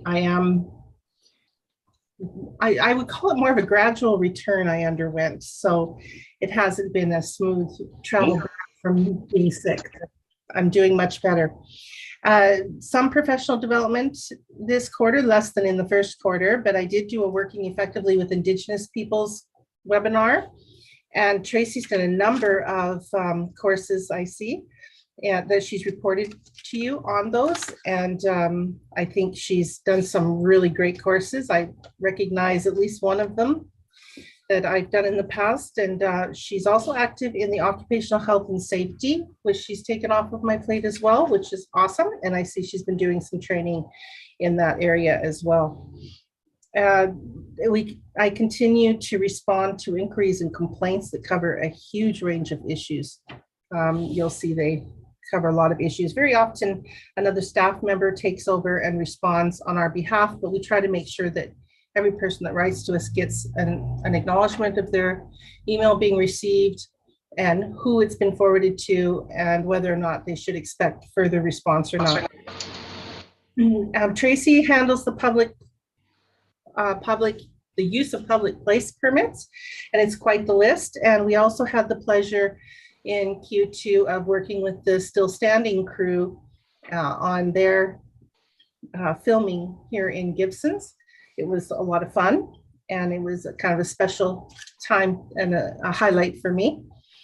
And if Tracy, she also has been running the lead on the records management, and that's making really good progress. And I'll refer you to her report at page 6 with regard to the kickoff interviews that were done. And Elizabeth's report at page 109, I think we all saw the 2021 annual report, and we all know the level of work that went into that, as it does every year. And she hit the ball out of the court this year, just as she has before. And you'll see there's a list of other items here that she has also been working on. And I'd say she's probably spent quite a bit of time with basically on the elections, but also with the aquifer mapping, the housing strategy, the Thrive Art, the Police Transition Select Committee, the Advisory Design Panel, the 2022 budget, short-term rentals bylaw, working with our ICBC as they moved to their online services, and as well as the Ocean Mount Well 6 pump house, the orange slime that was showing up on the seawall, and supporting the property taxes as well as the Holland Lands revitalization. And then there's her usual tasks, such as the newsletter and all the other announcements and ads and various communications through social media that she handles. And then the report finishes with your council expenses, Q1 and Q2 for 2022, and then the year to date at the end. And that's a pretty quick high-level summary of what's in the report. And I'll turn the floor back over to you. Thank you, Mayor Beamish. Thank you very much, Rebecca. And all of these reports highlight the high volume and quality of work that will be done by our staff. And we really appreciate that. We're a small organization. I don't know the exact numbers right now, but perhaps somebody will tell me, confirm for me, but I think we only have about 42 employees. So we're a small organization, and we do have a lot broader responsibility than, for example, the SCRD that does not do roads, does not do water, and things of that nature. So that, or rather does not do flooding, things of that nature. So, but we have a lot that our staff has to do, prepare for, plan for, seasonally, and it just do an amazing amount of work. The SCRD doesn't collect taxes and doesn't remit taxes, doesn't deal with taxpayers. That's not part of their job. So that we have staff and we have all those things we have to do with 42 people. It's absolutely amazing how well that is done and efficiently, and it's becoming better. You know, it's the problems are being addressed, and I really appreciate that people have been diligent to identify a problem and put in place a procedure to deal with it. That's been excellent. So, go to Council Diandrat. Thank you, Mayor. Yeah, I would like to make a comment. Going back to when Council desired to have the organizational review, I think it's paying off. I think it's showing, right? Obviously, every number of years, things change. I can see the amount of administration because of transparency, accountability, and now privacy. It's increasing, obviously, things that we didn't have to worry perhaps 10 years ago or 15. So even though we are still short-staffed, but I can see how the effectiveness of the organization has highly improved, I would say. And with these reports, it also gives a great glimpse of what's going on. So I really appreciate. I also want to say something because I have been exchanging some information with Elizabeth, because I feel, you know, she put so much effort on this report, and I find amazing. I read it all and was really, even though reports sometimes can be boring, but I think she makes not boring. Actually, all the reports I feel I have big interest. But I discussed with her possibilities of increasing member readership. And actually, she sent the report independently. And so according to the statistics, readership improved over 3,000%. Right? So that's really exciting because it not only, I think, for her, because I can only imagine the amount of time she puts in this report, but also the report is great for people to understand what's going on, right? And great education too as well. So anyways, I just want to say, because I don't know if this is going to show in some report, but it's just acknowledging the amount of work and also how the organization change, I think is paying off. So I appreciate that. Any questions for Rebecca? Any suggestions? Any comments? No, we're going to add to your workload tonight by another public hearing and then another council meeting, another in-camera meeting. So this is a busy day as usual. So how many more meetings do we have before the election, Rebecca? You have, other than tonight's meeting, you have 3, 2 in September and the first meeting in October, and then the election. Okay, great. Not that I'm counting. Yeah, somebody is. Okay. Thank you very much. Yeah.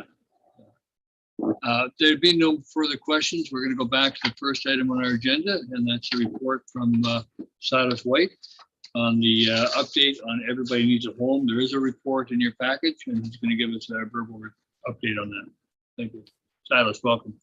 Thank you. Yeah, I recognize it's at the end of your meeting, and I had another meeting that ran until 4 o'clock, so I appreciate being moved to the end of the agenda. Now, you've seen much of the information in this report before, because this is the final report on the Everybody Needs a Home Gibsons program, at least the first year of it. It's been running since August 2021. And I've reported a few times to council over that period. So I really wanted to summarize it all, and I understand there was a discussion at a recent council meeting about looking for some of those kind of some answers to questions for ongoing work, and looking for kind of a summative report like this. So that's the intent of this report. I'll highlight, that's why it's 5 pages too, but I'll highlight a few pieces from here.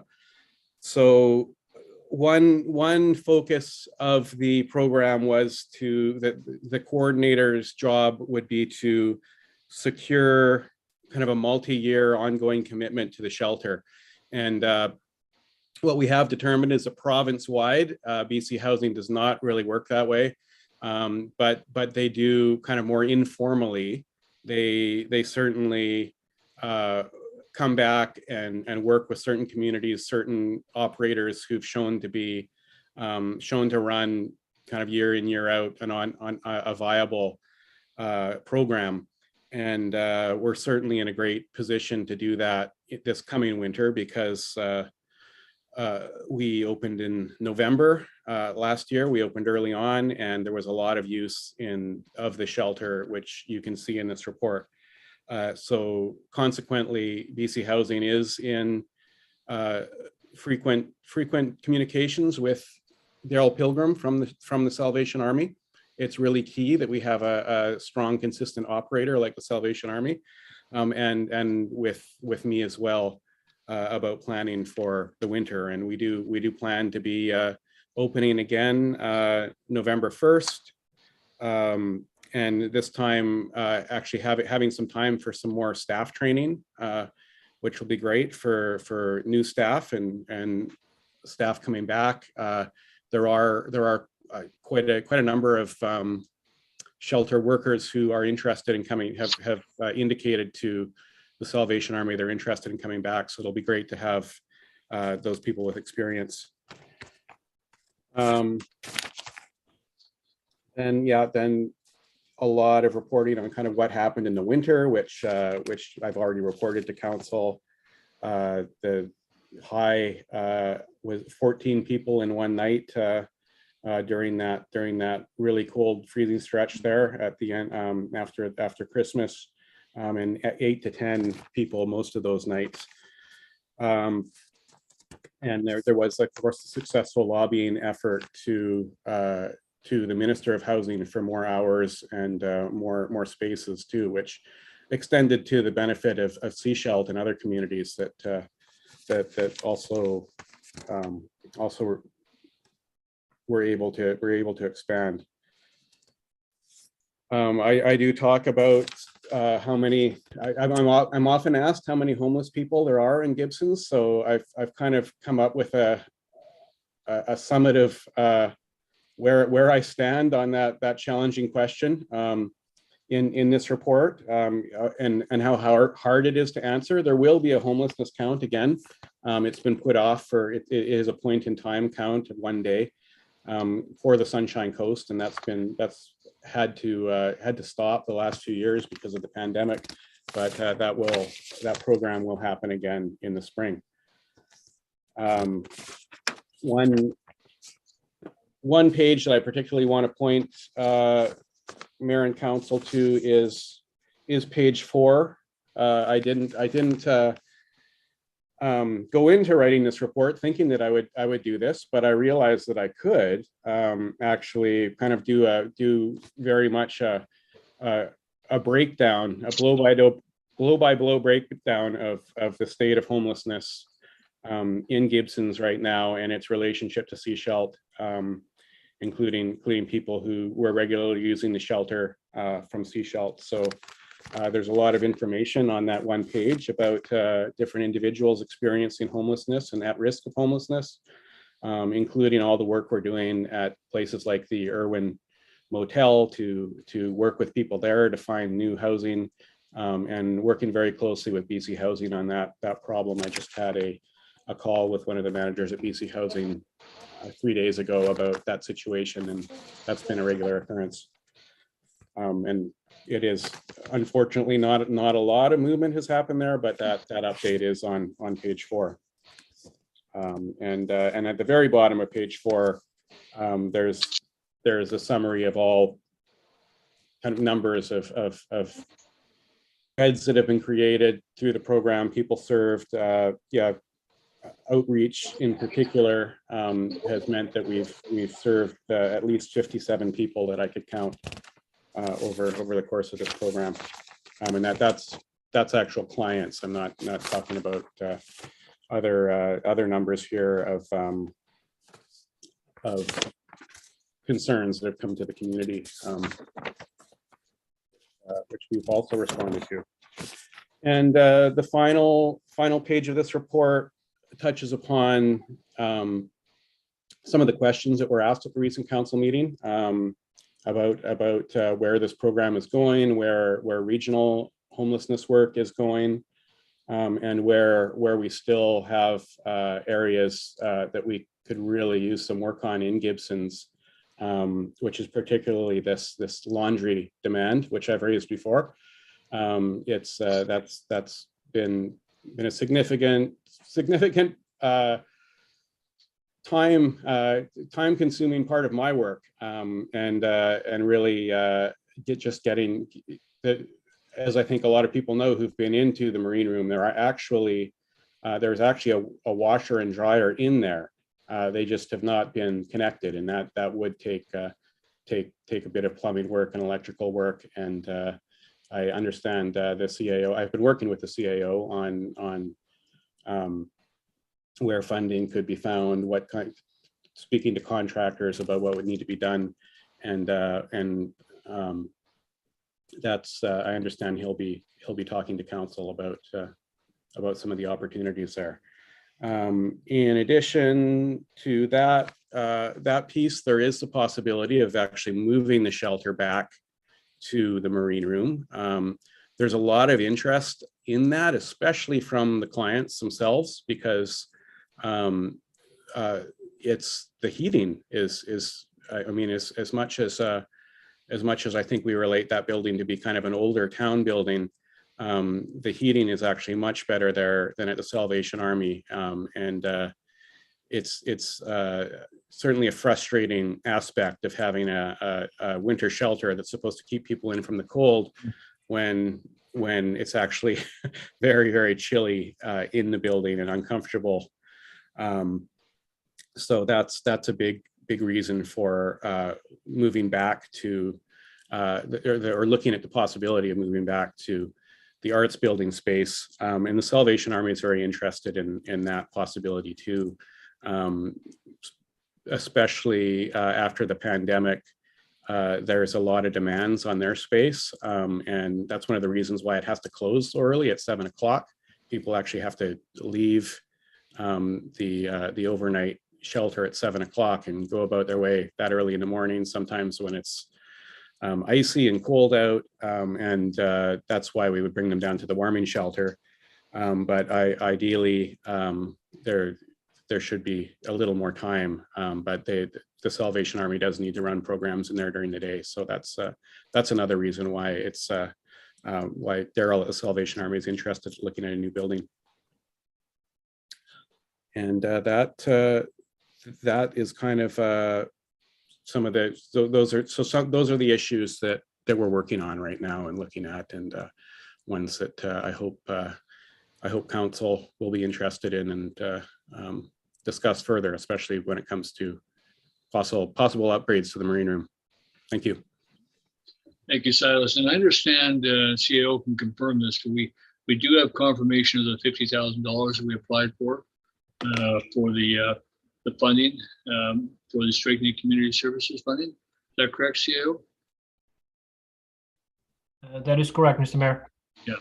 So that funding, which will be starting the fall, we have confirmation we have that funding now. So that's good. So, and thank you, Silas. I know what a challenge it is for you and how dedicated you are. I mean, Silas does a lot of hands-on work in this capacity.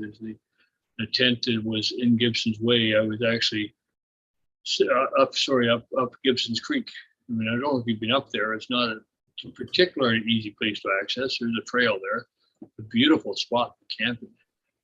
But to have taken 3 or 4 wheelbarrow loads of garbage out of there himself and deal with it in his own car and take it to the dump, just to me, that's above and beyond what we should be asking for a program coordinator like that. So it's really amazing. And that's not the only site. I think of the site behind the curling rink as well that had to be cleaned up, and constantly dealing with the same people, the same motorhome, the same issues.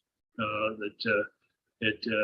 really feel that you have been the right person, and you've been very conscientious and supportive of the town in doing that. So thank you. Thank you. Yeah, it's been a lot of assistance from town staff and some of those, the kind of site cleanup work too, and they've been fantastic at that. For Councilor Ladwig, then Councilor Kroll. Yeah, I just want to say thank you as well, Silas. I hear really positive things about you all over town as well in the work that you do. So thank you very much. I'm just going to use this opportunity to make another plug for my multi-purpose room at the pool. I said it before, I'll say it again. There's no reason why it couldn't have laundry services in it and serve as a winter shelter in the evenings. I think it would be perfect actually. So just keep in mind that when we talk about building a multi-purpose room, it could serve multiple purposes. And a winter shelter would definitely be one of them. Councillor Kroll. Thank you, Mayor Beamish, and thank you, Silas. And, you know, I can't emphasize enough how important it's been having someone in the community with feet on the ground to work with staff, to work with police, to work with mental health, to work with BC Housing, to work with Rain City, and being able to connect all the dots.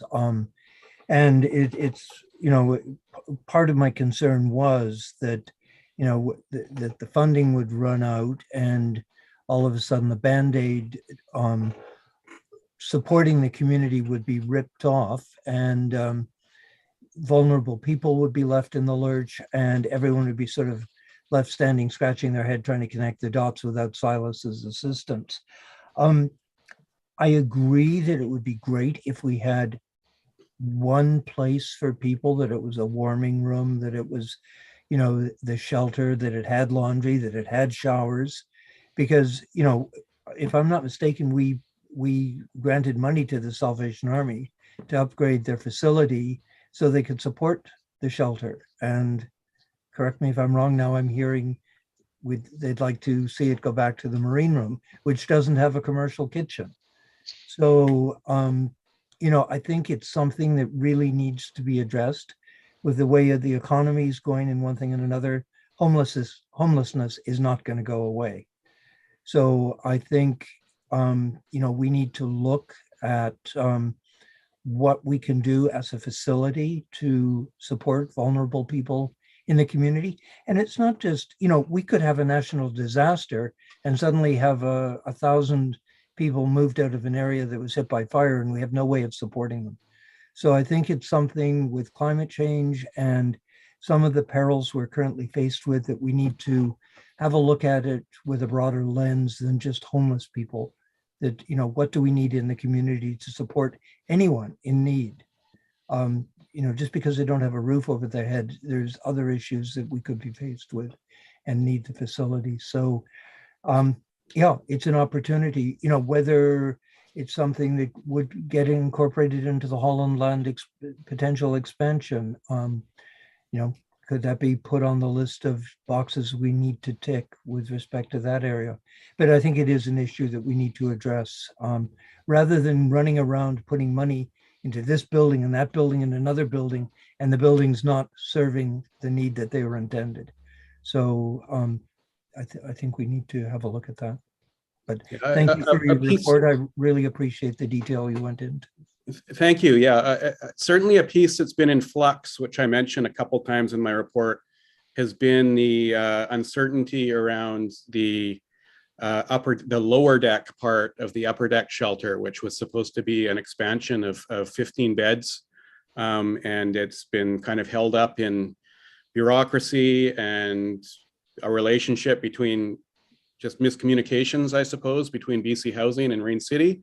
It finally will open September the 1st. And my hope, it's just impossible, as I've mentioned, to predict homelessness, but my hope is certainly that it will take a lot of pressure off shelter services winter shelter services in Gibsons, because it'll be added to six spots that weren't there because of the pandemic the last couple of years.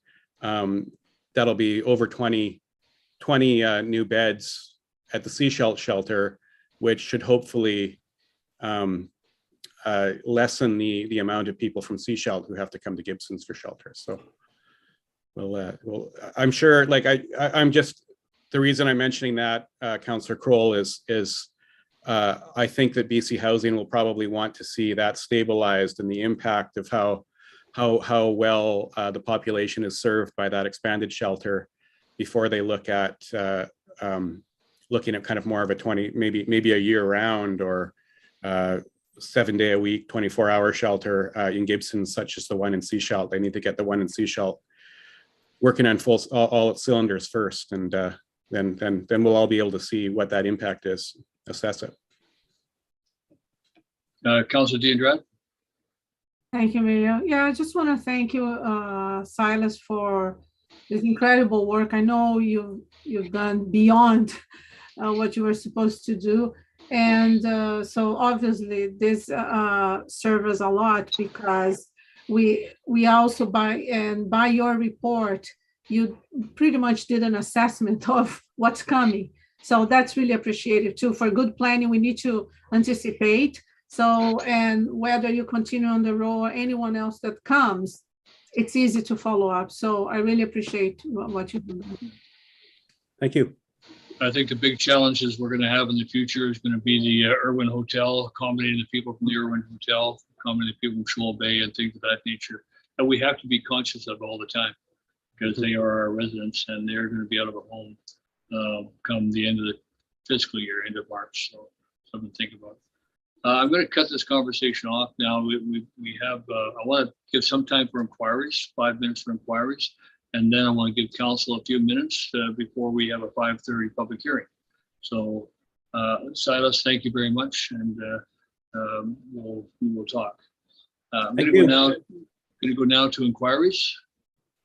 Is there anybody who wishes to ask a question about an issue that's of concern to them?